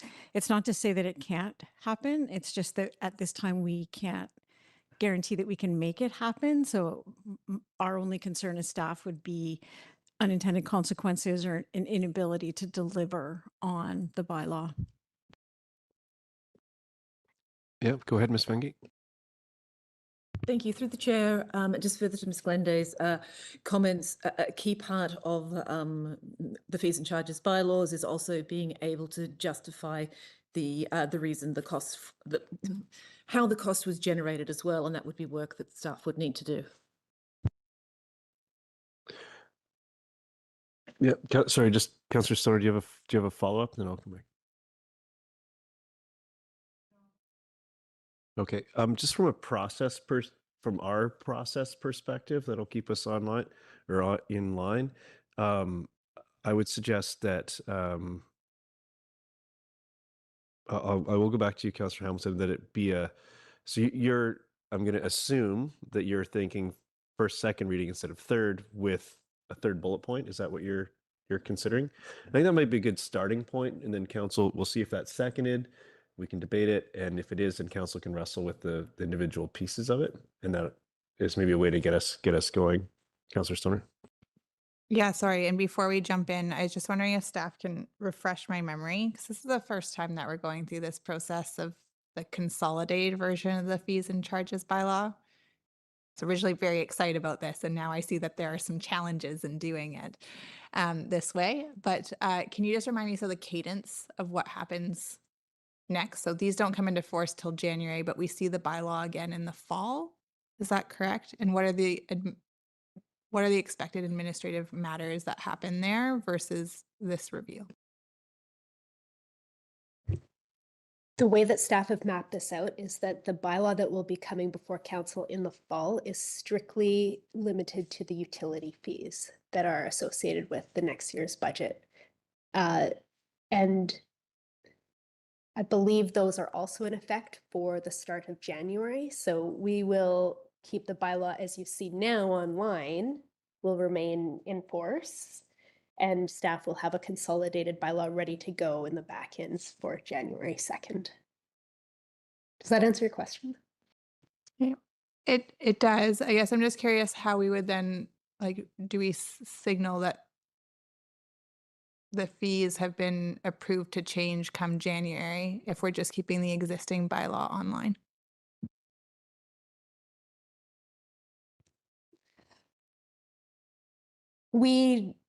Staff don't deal with, haven't had the stagger very often. However, we could post something online with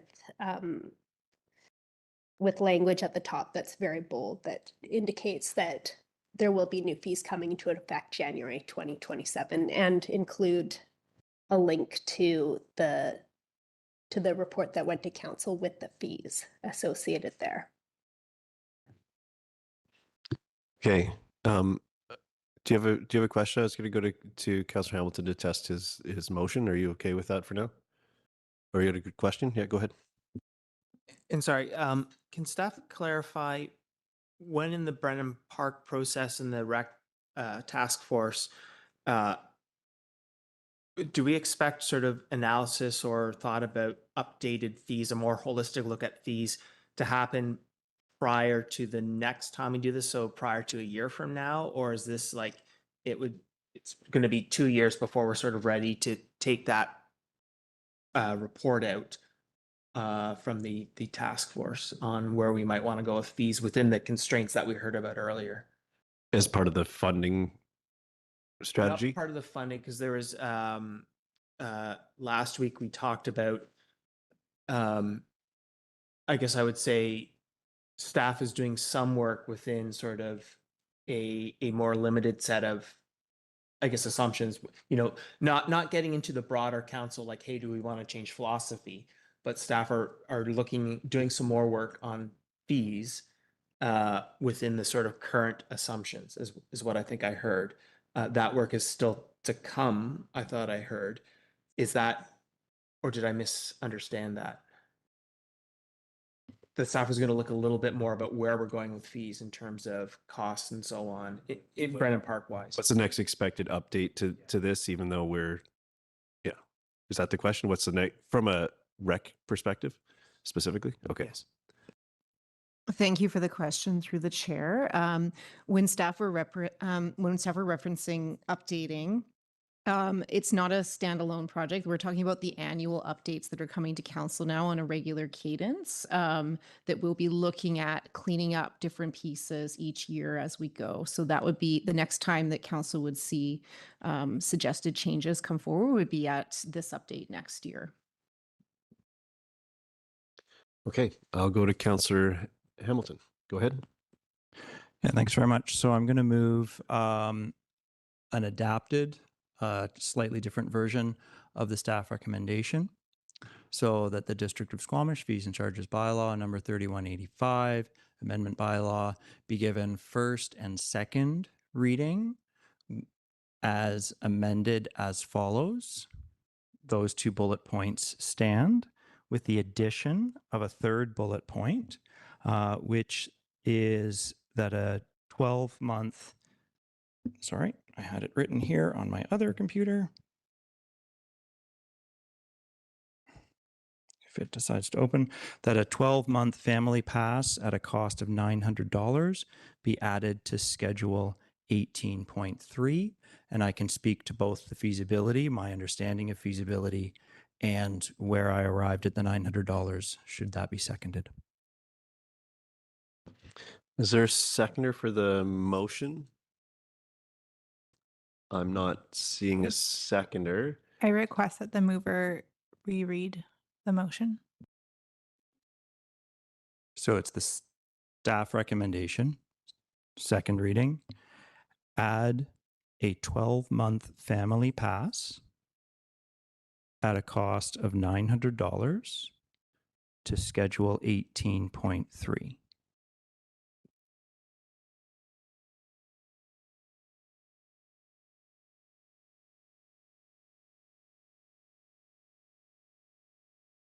Okay, seconded by Councillor Stoner for discussion. Go ahead. Yeah, thanks very much. I've brought this idea up. I believe every time we've discussed the fees and the Brennan Park fees and charges, and specifically Brennan Park. I think it's important to recognize the cost for a family of four or a family to have passes to this 4 annual passes or 6 annual passes to Brennan Park can cost ranging between $1,200 and $1,800 per year for a family to have passes to Brennan Park. In terms of, and that seems high to me. I would really like to see us encouraging our community to feel like members in our recreation center. And this is a mechanism I believe we can do that by providing more affordable family membership. In terms of feasibility, we already have a family definition within our Brennan Park fees and charges. The general use, general admissions fees all have adult, senior, youth, child, taught, and family fee. The family fee is approximately double the single adult fee. And so I've based that $900 on approximately double the cost of the 12-month adult pass. Thanks.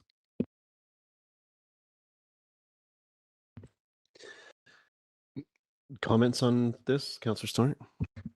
I'd like to propose an amendment, which would be to add the following to the end of Councillor Hamilton's last bullet point, which I believe says bring back a 12-month family pass to section 18 something at a certain dollar value. And my amendment would be if technically and operationally feasible at third reading. Yep, I'll second the amendment. Would you like to speak to the amendment? The amendment is there, I think, just to backstop. I heard some consideration from staff that this is not something that is currently within our system. I hear my council colleague that there's a definition existing in the bylaw, and I appreciate the rationale for the proposed pricing of this particular pass. But I just want to ensure that staff have the ability to ground truth that it can be done based on the systems that they use in the work that they do.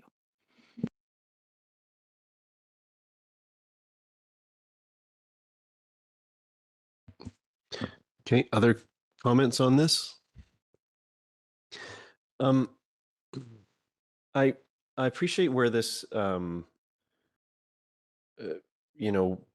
where this, particularly the amendment, I think makes it better.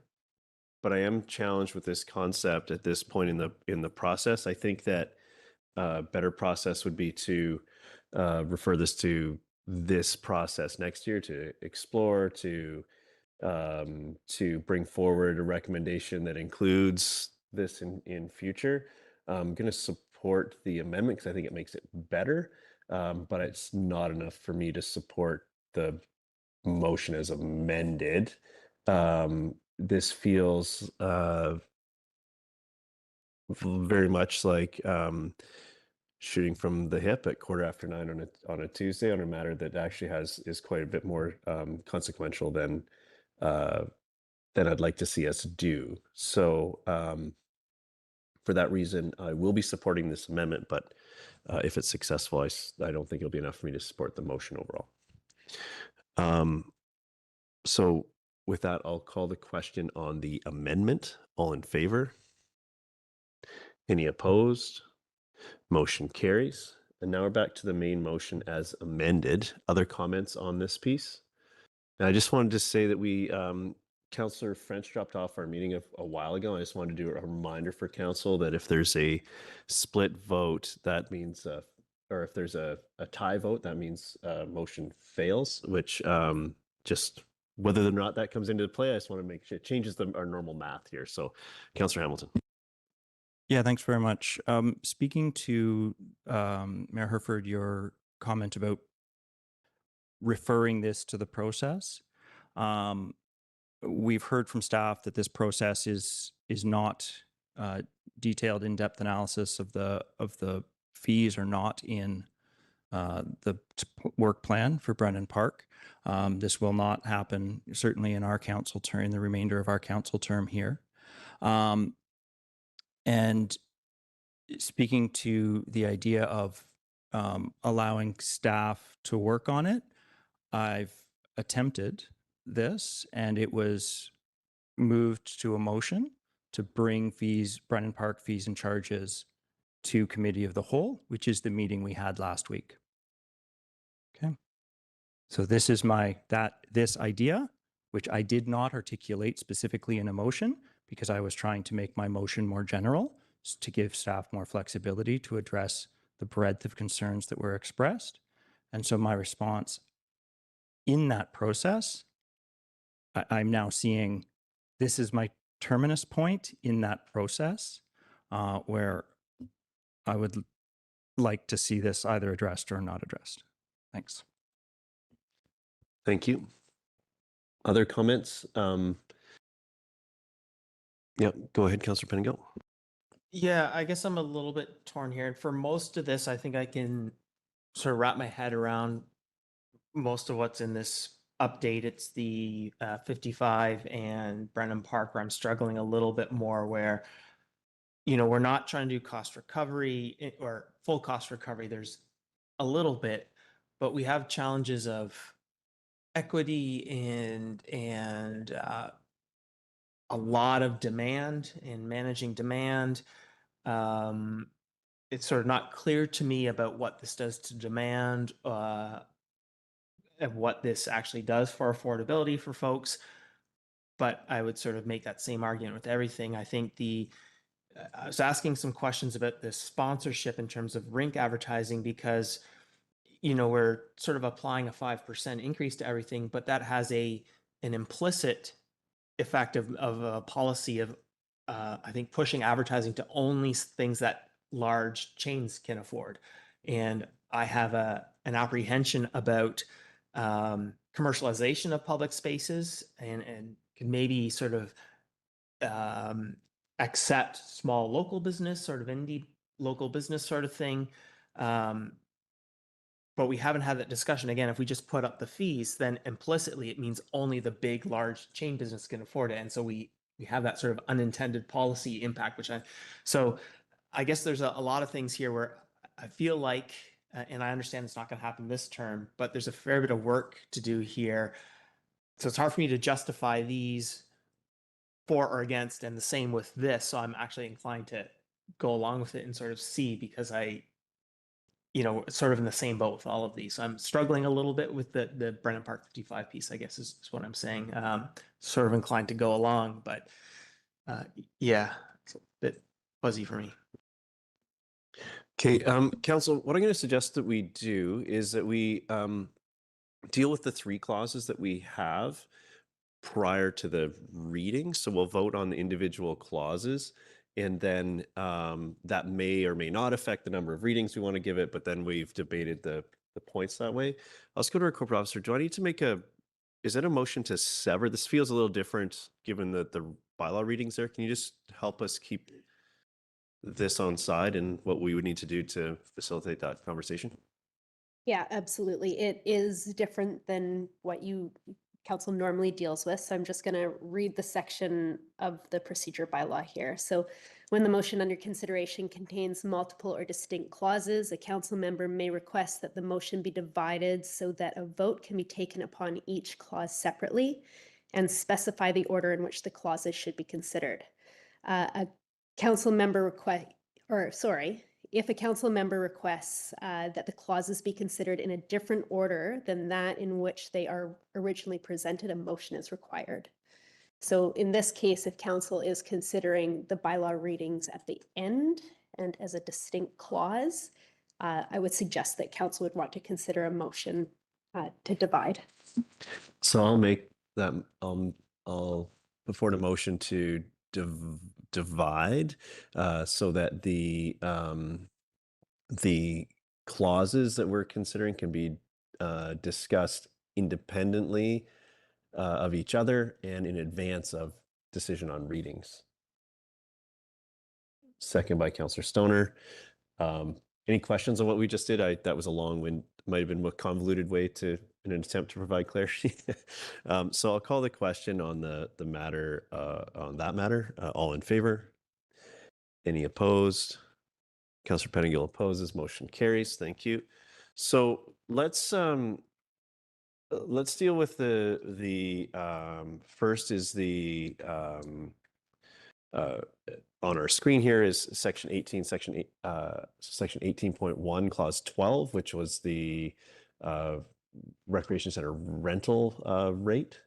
Any particular comments on this piece? Thank you for going through this with a fine-tooth comb to find these bits and pieces. I think it's really important. So thank you for that. Happy to support. With that, I'll call the question. All in favor? Any opposed? Motion carries. Thank you. So next is the correction to section 2, schedule 6, as written here in the cemetery regulations. Again, this feels like a decimal point gone awry, so happy to correct that. I'll call, I see no hands for comment. I'll call the question. All in favor? And then we're on to the last bullet point, which is the matter of the annual family pass. Any more comments on this specifically? It seemed to take the bulk of the comments that were being made on the totality, but specifically on this item, I'm looking for any comments. Councillor Stoner? Sorry, through the chair to the mover, can you remind me what the dollar value was that you were proposing? $900, which is approximately double the current adult pass, which is consistent with the single admission.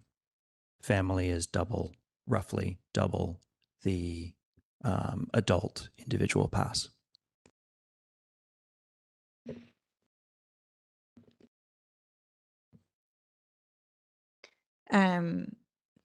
Through the chair, I want to be able to support this. I appreciate the direction that it's going, and the sentiment behind the motion and the direction and in community feel that you're trying to create by providing an annual family pass. I have a little bit of a challenge with the value that is presented. I understand the logic behind it. That family rate doesn't hold exactly. It's slightly more than double as you get to the 20 visit pass. So there's a family rate for a 20 visit pass. And so I'm just a little bit concerned that we are doing math at 9:30 at night on a Tuesday, which is never my preferred way of doing this. So I might actually think of another amendment to your motion for staff to bring back the value for the monthly family pass so that it's not anchored in that $900.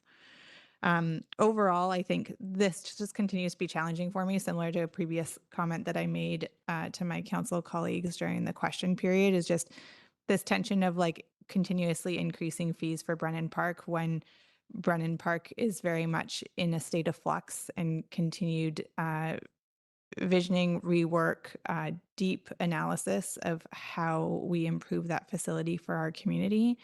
And this tension point around what our values are around how we set recreation fees. They're big pieces to unpack, and it feels difficult to be doing that right now in this context. And so if you give me a second, I will propose an amendment to the motion. Thank you. Just I'll offer a couple comments there. I think that, as I've stated before, this is the bullet point that's been most challenging for me. I think, in general, I like where, I like explore, like language around explore, price out, figure. Like, there's a lot there when we look at the definition of family, which I hadn't looked at, the definitions are important. It's a group of people that include up to 2 adults and 4 children or youth. So the math was based on doubling the adult rate, and we're applying that to 6 people. So I'm struggling with applying the dollar rate here. Giving some work and some research into, I think, is something that I could get there, but I think we're being a little prescriptive there, and maybe that comes back with the same amount, but I don't have enough information to lean into that number at this point in time. I'll go to you, Councillor Hamilton. Yeah, thanks. As a response, just to be clear, the notion of doubling, and I've lost my page again here, comes because the family general admission if a family shows up at the window is approximately 2 times the single adult admission. That's my logic, plain and simple. And I don't see, frankly, I don't see why we need to spend a ton of time analyzing this. If this ends up being too low a value, then we get a bunch of families buying Brennan Park annual passes. That's a good thing. If this is too high, then we don't get people buying 12-month annual passes, and it has no impact. Like, this is either win or maybe price needs to be lower. That's all. Go ahead. We can also adjust the pricing if it's not suitable. Any other comments on this particular bullet point? Seeing none, I'll call the question. Or do you have an amendment? No. I'll call the question. All in favor? And opposed? Councillor Anderson, Mayor Herford opposed. Motion carries. So now we're on to the matter of readings, which were 3, which was 2 amended from this to be 2, or not amended, but moved with 2 readings because of to reflect the changes. Any comments on that? Yep, go ahead. Yeah, thank you. Through the chair, huge thanks to staff for the consolidated approach here. It's something, as I said, I was previously very excited about, given the number of times we typically touch the fees and charges bylaw throughout the year. And now I'm also seeing some of the challenges of trying to do this work in a consolidated format. I suspect it was a big lift for all of you folks who are sitting here in the gallery, prepared to answer questions on everything from every single aspect of our organization where we collect fees and charges. And so it's been a learning process, and I think that we'll continue to iterate on it and learn from it. I think one of the biggest things is also ensuring how we communicate out to our community that these have changed, but they're not going to come into effect until January. So making sure that folks have advance notice because the decision was made quite far in advance to when it'll actually be implemented.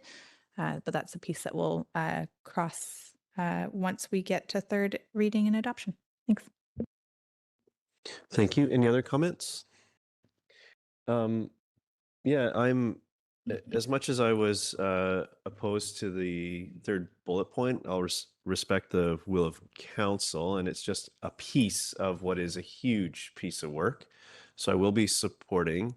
And just reflecting on other spaces where we've contemplated changing fees or waiving fees. I think of transit and just sort of understanding that ripple effect of our decisions in this room on the ground and to our cost recovery, I think is really important. I think broadly we've done that with the one outlier of the piece that we had here today, but I'll be supporting the two readings at this point, and thank staff in their totality for their work. So I'll call the question. All in favor? And motion carries unanimously. Thank you. So we'll move on now to District of Squamish Housing Agreement Bylaw for 38201 Westway Avenue.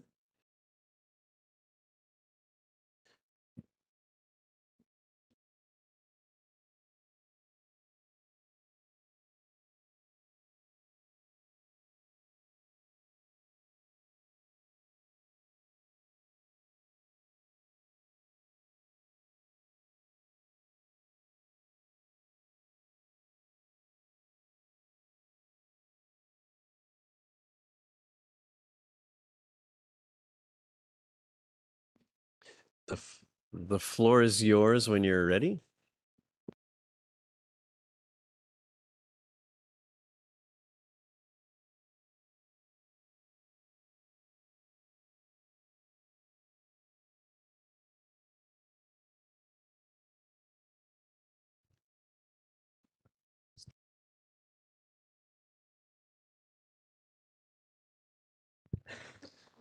Thank you.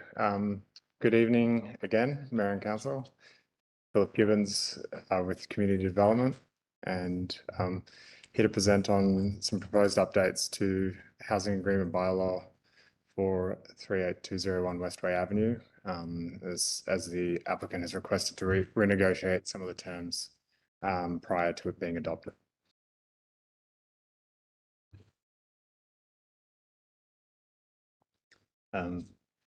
To recap on the development, subject site is, as I mentioned, located at 38201 Westway Avenue, where Development Permit 612 was approved by Council, subject to conditions, on April 15th, 2026 for a 6-story, 45-unit mixed-use market rental building. And you can see on the left of the slide where the new building is going to be placed on the east of the site, next to the existing building. So the proposed updates to the housing agreement shown on the slide are how the number of people who can reside in the unit are regulated. They allow one unit to be used for caretaker use, require that the units must be used for residential use and cannot be left vacant. It updates provisions related to short-term rentals and allows more flexibility with district approval for how many rental units must be replaced in the event that the building is demolished. Other updates include updating the conditions under which the owner may rent or lease the rental units, update the owner requirements in the event of a breach of the agreement, update the statutory declaration requirements, and update the terms under which the district may enter the property to assess compliance with the agreement. So staff reviewed and negotiated the proposed changes with the applicant to ensure that the intent of the agreement, which is to secure market rental housing in perpetuity, was not jeopardized. Staff can confirm that none of these proposed changes impact the district's ability to ensure the units are operated as rental in perpetuity or erode the district's ability to enforce the agreement. So one anomaly is the allowance of a caretaker unit for the owner. However, this is consistent with allowances which have been afforded in some other housing agreements for other existing rental buildings. And so the recommendation is to rescind third reading of the bylaw and reread it a third time as amended. Thank you. Thank you. Councillor Stoner. Yeah, thank you. Through the chair, a few questions. Starting in section 2.1D, then it's a new additional clause. What does that actually mean? So the rental housing unit shall remain in rental residential use and shall not be withheld from the rental market unless agreed to in writing by the district. Through the chair, that just ensures that units are not kept vacant and they must be rented out, used as rental units.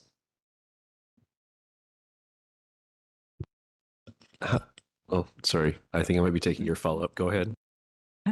I guess, like, but how or what does that mean? Like, it can't be vacant for 2 months. It can't be vacant for 3 months. What if I need to do renovations on it? How do we enforce that, and what does that look like, and by whom?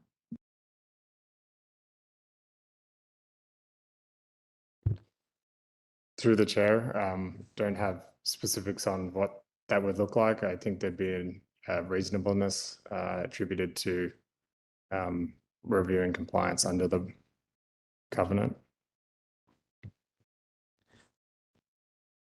Okay, and then item 5C, it removes the requirement from the owner to attach a copy of this agreement to the tenancy agreement, which seems odd to me. The intent typically is to ensure that a renter has all the information up front. It's a public agreement, as we're talking about in a public meeting, so why would it not be attached to a rental agreement? Through the chair, a number of the requirements in this agreement are more relevant when you're looking at an affordable rental type unit. In this case, there is one clause which has been retained, which requires notification that the unit is market rental, so that anyone renting that unit is aware that it is reserved for market rental in perpetuity. I still don't understand why we would take away the requirement that this agreement be included.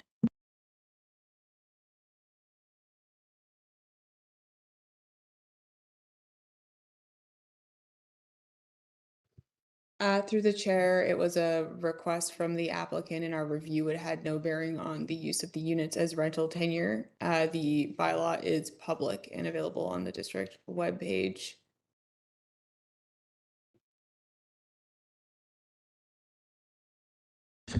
I'll give you a moment to ponder that, Councillor Stoner. I want to go back to the rental unit shall remain in rental residential use and shall be not withheld from the rental market.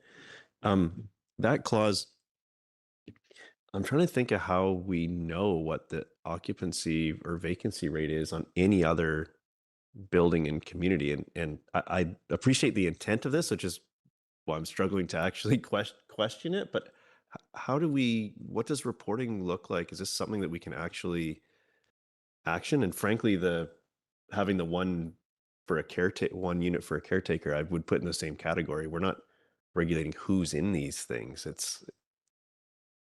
Yeah. Can you provide some additional context for these clauses?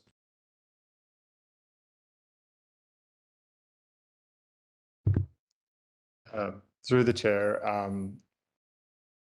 there's provision in the agreement for a statutory declaration, which would the owner would be declaring that they're in compliance with the agreement. So that's a mechanism under which we can confirm what is happening in the units.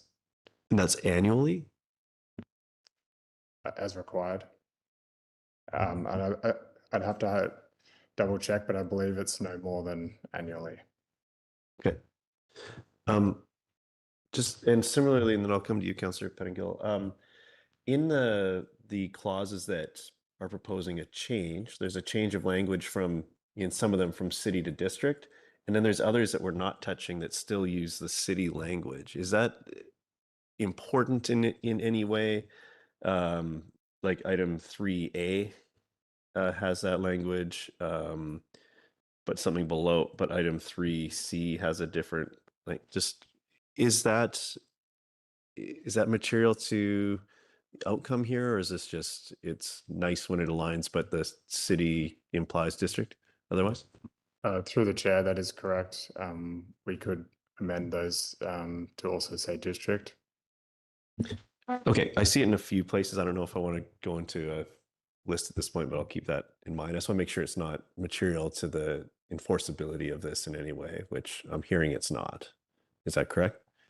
That is correct. Okay, thank you. Councillor Pettingill? Just following up on this 2.1D not withheld from the rental market, like, does that mean, well, yeah, it's for rent, but it's 3 times the market rate? Is that withholding, or is that not withholding it? Or, you know, do you have to lower the rate until it's occupied after 2 months, or like what does that withheld mean?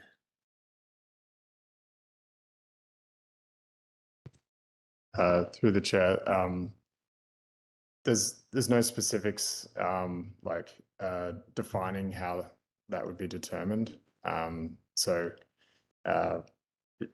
Yeah, there's, other than how it's written,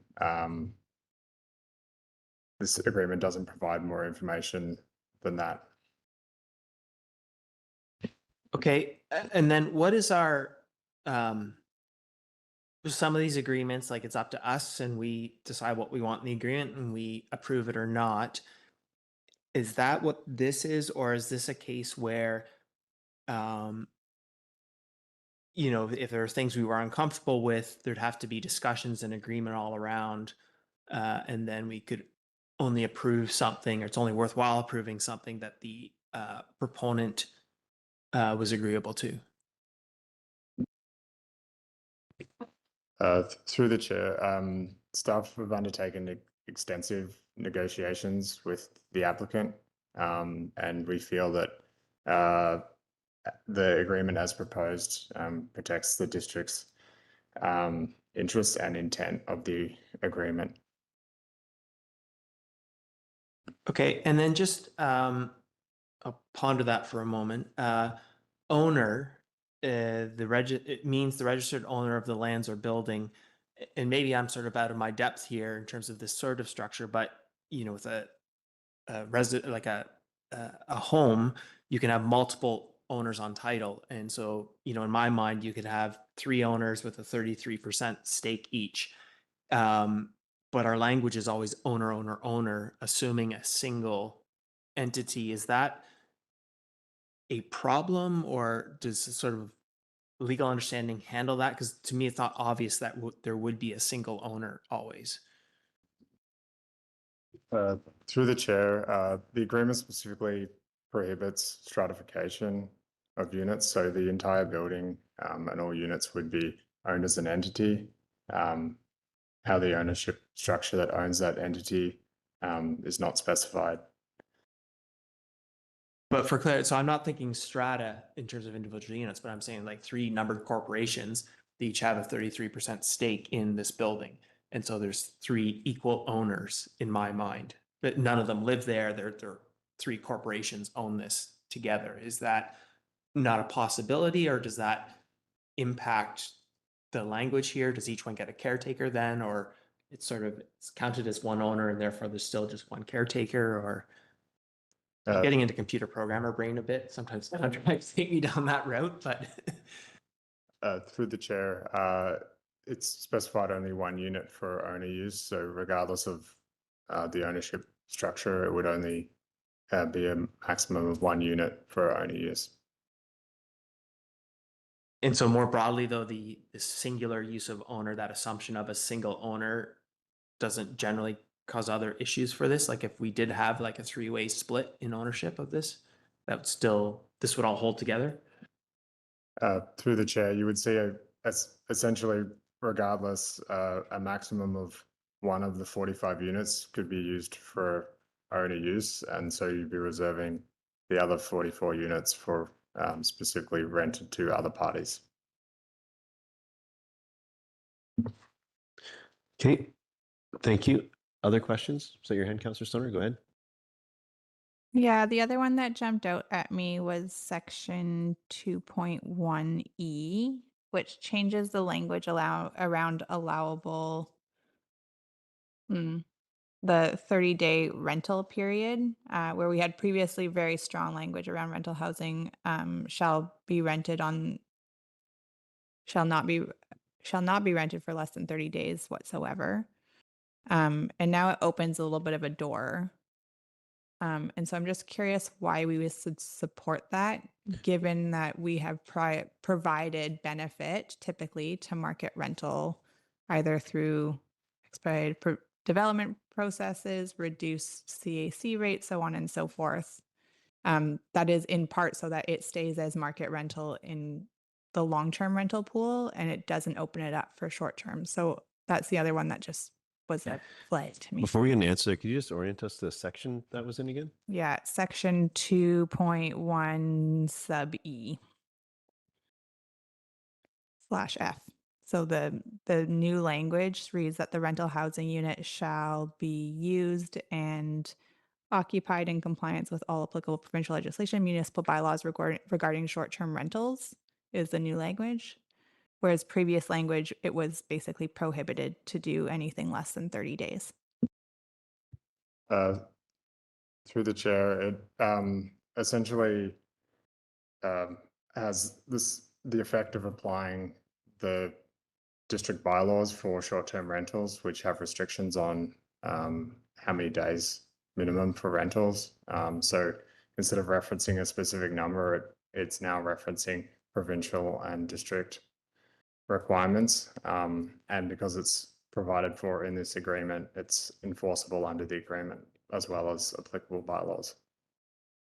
I understand that, but if the municipal bylaws change around short-term rentals, I want to ensure that these do not get rented out for less than 30 days. And so I'm curious if that is still covered in this language, because even if we decide at a future date that short-term rentals are valuable, I don't want our market rental pool to be converted into short-term rentals.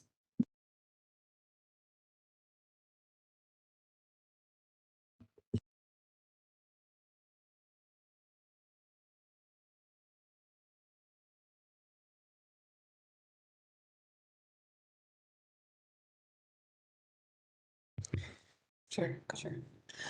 Through the chair, in reviewing this regulation, in the event that there was a scenario where both provincial legislation and municipal bylaws change the definition of the amount of time required for short-term rental lower than 90, because I believe currently it is 90 days, then yes, we would be out of alignment with this housing agreement. And it would not be 30 days. It would be whatever the new bylaw and legislation dictated.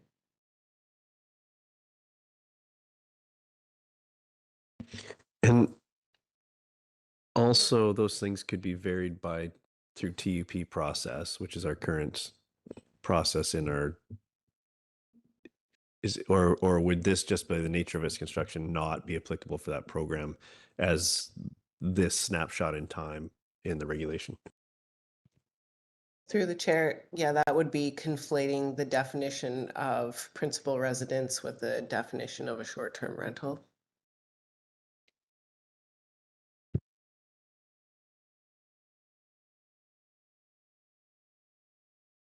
I'll let you, sorry, if you have a follow-up, you're welcome to it. Otherwise, I can go and see if there's other questions. I can come back to you as you. I think just in follow-up to that question, if somebody lived in this market rental unit as their primary residence, they could apply for a TUP.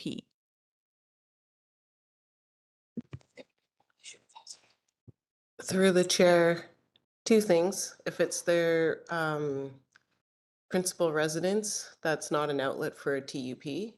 And through the chair, it would be in violation of this housing agreement.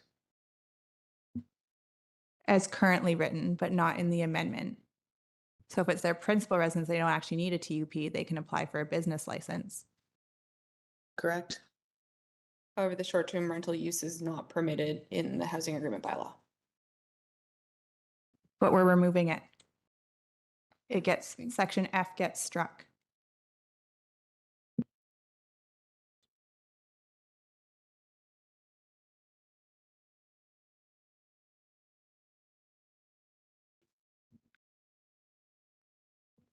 I'd like to make a motion that this gets referred back to staff. And I'll add, well, that will be my motion when we're ready for it.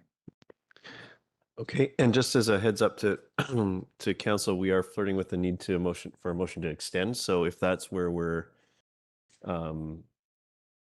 just as a heads up, so we've got a motion to refer this back to staff that hasn't been seconded. Would you like to refine that motion to include any further details?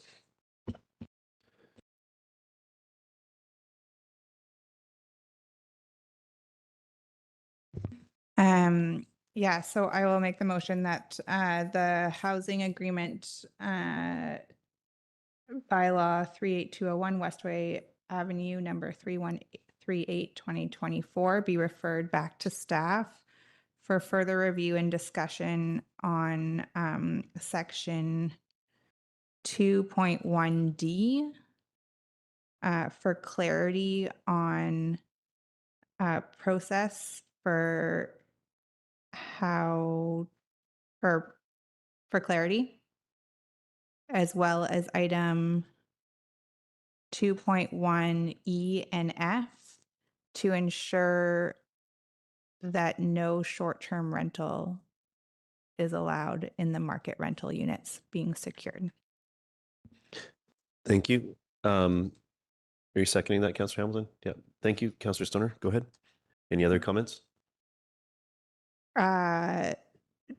Thank you for the work on this. Appreciate that we're trying to streamline this over time. I think that these are two important pieces to make sure that we get right, given the importance of and prioritization that we've given to developing market rental in our community in order to address our housing challenges. I just want to make sure that we have all of our I's and our I's dotted and our T's crossed, that we are safeguarding the rental market pool that we're creating for our community. Thank you. Any other comments? I'm supportive of this direction. I think the points that have been highlighted here are the ones that need more refinement. The other changes, although this isn't explicitly endorsing those, felt reasonable, and these were the ones that introduced, even though they may be aiming to mitigate our risks, it felt like it was introducing risks. So I appreciate the opportunity to flesh these out further and before we consider moving this forward. So go ahead. I'd like to propose an amendment to my motion. Yeah, go ahead. And we got to do it quick because we have to get to a motion to extend here real quick too. Go ahead. That we also review item 5D to ensure that a copy of this agreement be included as part of the tenancy agreement. Second by Councillor Hamilton. Any discussion on this point? Seeing none, I'll call the question. All in favor? Any opposed? Motion carries. We're back to the main motion as amended. Any other comments? Seeing none, I'll call the question. All in favor? Any opposed? Motion carries unanimously. Thank you. I'm going to make a motion to extend reluctantly, just to make sure we get it in. Reluctantly is part of the language of that motion. Seconded by Councillor Hamilton. All in favor? Any opposed?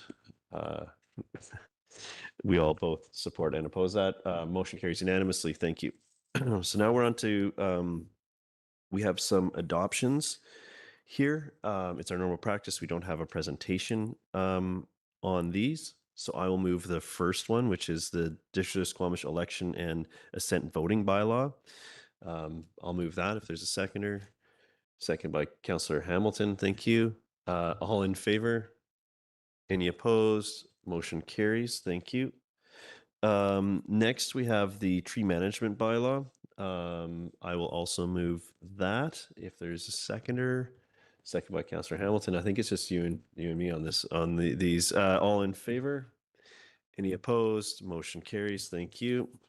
We have nothing under 8 or 9 or 10, but we have a piece of correspondence for 11 subset B, which is Councillor Anderson pulled the UBCM resolution pieces from earlier in the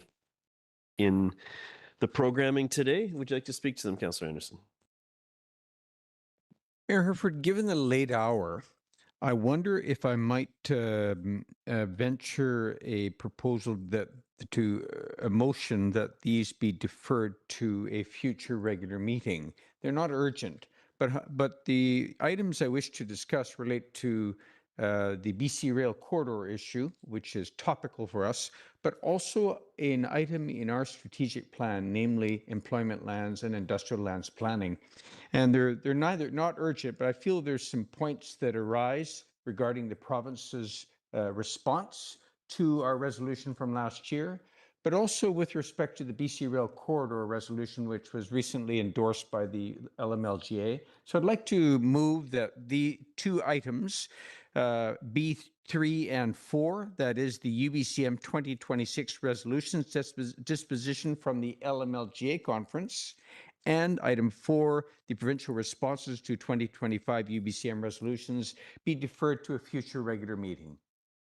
Just before I take a seconder on that, we have, I'm just wondering if we're best suited to put this to come to a future meeting, and we may have a discussion around how we're going to interact it with UBCM, minister meetings, those types of things. So if we just say defer to future, have these come forward at a future meeting, knowing that just correspondence again on another regular is like the lowest level, but there might be a higher level of discussion that we can have on those.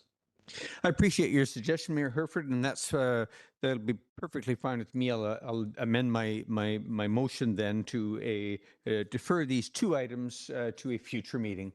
Perfect. I'll second that, and I'll work with staff to find the most impactful place to have those, and we always have the getting them back as correspondence as the lowest level. That we'll try to do a higher level there. On this, Yeah, there are a couple things that I want to talk about from the LMLGA resolution. So is that going to be taken care of by that? Do you want to just do high level which topics so I can try to figure out how we best address those? Yeah, I want to talk about the triple net leases piece, and then also the I think it's Abbotsford around municipalities and the PST. Oh, yep. Thank you. Go ahead. And I wanted to talk about this one as well. So I just wanted to highlight for folks some of the actual work we did, not dig into too much, but just so anyways, the things I want to discuss. Yeah, that sounds good. And this is likely to fall into our advocacy and directing future advocacy. So I think this is all one of the same. We're not having specific staff prepare for this discussion. So that'll be on us. So with that, I'll call the question. All in favor? Any opposed? Motion carries. Thank you. No business arising from the minutes. I don't have any notice of motion. Open question period, clarification related to agenda items from anybody in attendance. Everybody in attendance is extra clear on what happened here this evening. That's great. Council or staff announcements. Is there anyone that has any announcements for today? Go ahead. Try to be real quick. A couple of us went to the unveiling of the Pride Crosswalk, which is fantastic, and it's so bright and incredible. And I'm looking forward to the Pride events coming up. I guess June is Pride Month, and so lots more fun stuff happening. And thanks. I understand our staff were out in the middle of late Friday night / Saturday morning making that happen. So thank you to all the folks that did that, and it was a great little celebration. Also, just wanted to highlight Housing Squamish had an event at the library, and speaking about, I can't even remember the title of the event. Maybe one of my colleagues can help out. But one of the folks that works for Housing Squamish presented her master's thesis, and it was a real eye opener for a lot of the folks in the room, because basically a key element was looking into, what we could do with municipal land and so on. And she kind of discovered there is really very little. And so she actually went into that and what that picture looks like. And some eyes were open pretty wide, and so it was a great discussion all around that. But I wanted to highlight that that piece and the fact that we have people doing their master's thesis, helping to work with housing Squamish, and just the caliber of folks, as so often in Squamish, trying to make all these things happen is pretty fantastic. Thank you for that. Other updates? I'll be brief with mine. We had the mayor's luncheon last week, and just thank you to all my colleagues that that made it, and did my best to speak on behalf of council and really share sort of the state of things in the municipality. It was great to be with the business community and see a lot of familiar faces in the room, and go through the work that we've accomplished together so far, and what's left to do in the runway we have together as a group, as well as what's left to do for the community at large. So had a great discussion there, and enjoyed a good sort of fireside chat piece as well. And this is an annual event, but this is the first. It's usually run by or it has been run in the past by the Chamber of Commerce, and was run this year by the Joint Advocacy Group, which is the Chamber of Commerce, Tourism, and Downtown Business BIA. And in some communities, these entities, for whatever reason, maybe think they're competing for the same pool of funds, but sometimes they're at odds with each other. And I just thought it was a great example of what we can achieve when we come together as a community. And they did a great job of bringing everyone together for that event. And then as part of Local Government Awareness Week, had Mayor for the Day on Friday, and a good group of young like future leaders, I like to think. And this event, after making submissions, I choose some winners, and starts with a tour at Municipal Hall, and we meet with some of the departments and have a little conversation in the mayor's office. Right here, there was the rare sighting of the chains of office, which all of you will know remain under lock and key in the display case, except for our mayor for a day. Same with the gavel. We made it through yet another meeting without having to use the gavel. Thank you, council and audience that was here. We haven't had to do that. It gets a lot of use on mayor for a day, though. And our building department gave the two mayor for a days each a sticker. One was a stop work order, and the other was a do not occupy. So they placed a stop work order on the mayor's office door, which was Friday afternoon, so fair play. And they proceeded to prank the fire chief with a do not occupy on the fire chief's office as well. And while we're at the fire hall, of course, they had a good tour. Got to use some of the equipment and got a ride back to school in the fire truck. And if you want to see excited people, what you want to see is a fire truck roll up to an elementary school at lunch hour, and they each get a pizza party for their class as well. So it was great to spend some time with those folks. It's not what a normal day as the mayor looks like, despite what some may think. So that was great, and just thankful for the teachers taking a time to sort of put together the submissions, and of course the staff at our various locations that stepped up to be hosts to our what was a pretty energetic group, we'll say, this time around. So yeah, I'll leave my updates there for today. Any others? Seeing none, we do have a I'm just drawing this out. There's an in-camera announcement there. So our next order of business is, yes, Councillor Stoner, can I help you? Motion to terminate. I'm looking for a seconder. Seconded by Councillor Hamilton. All in favor? Motion carries. Thank you. We went 2 minutes over that we were 2 behind. We ended up with 2 over somehow. We haven't done the motion to extend. Oh, but then people would have been sweating about it. So thank you.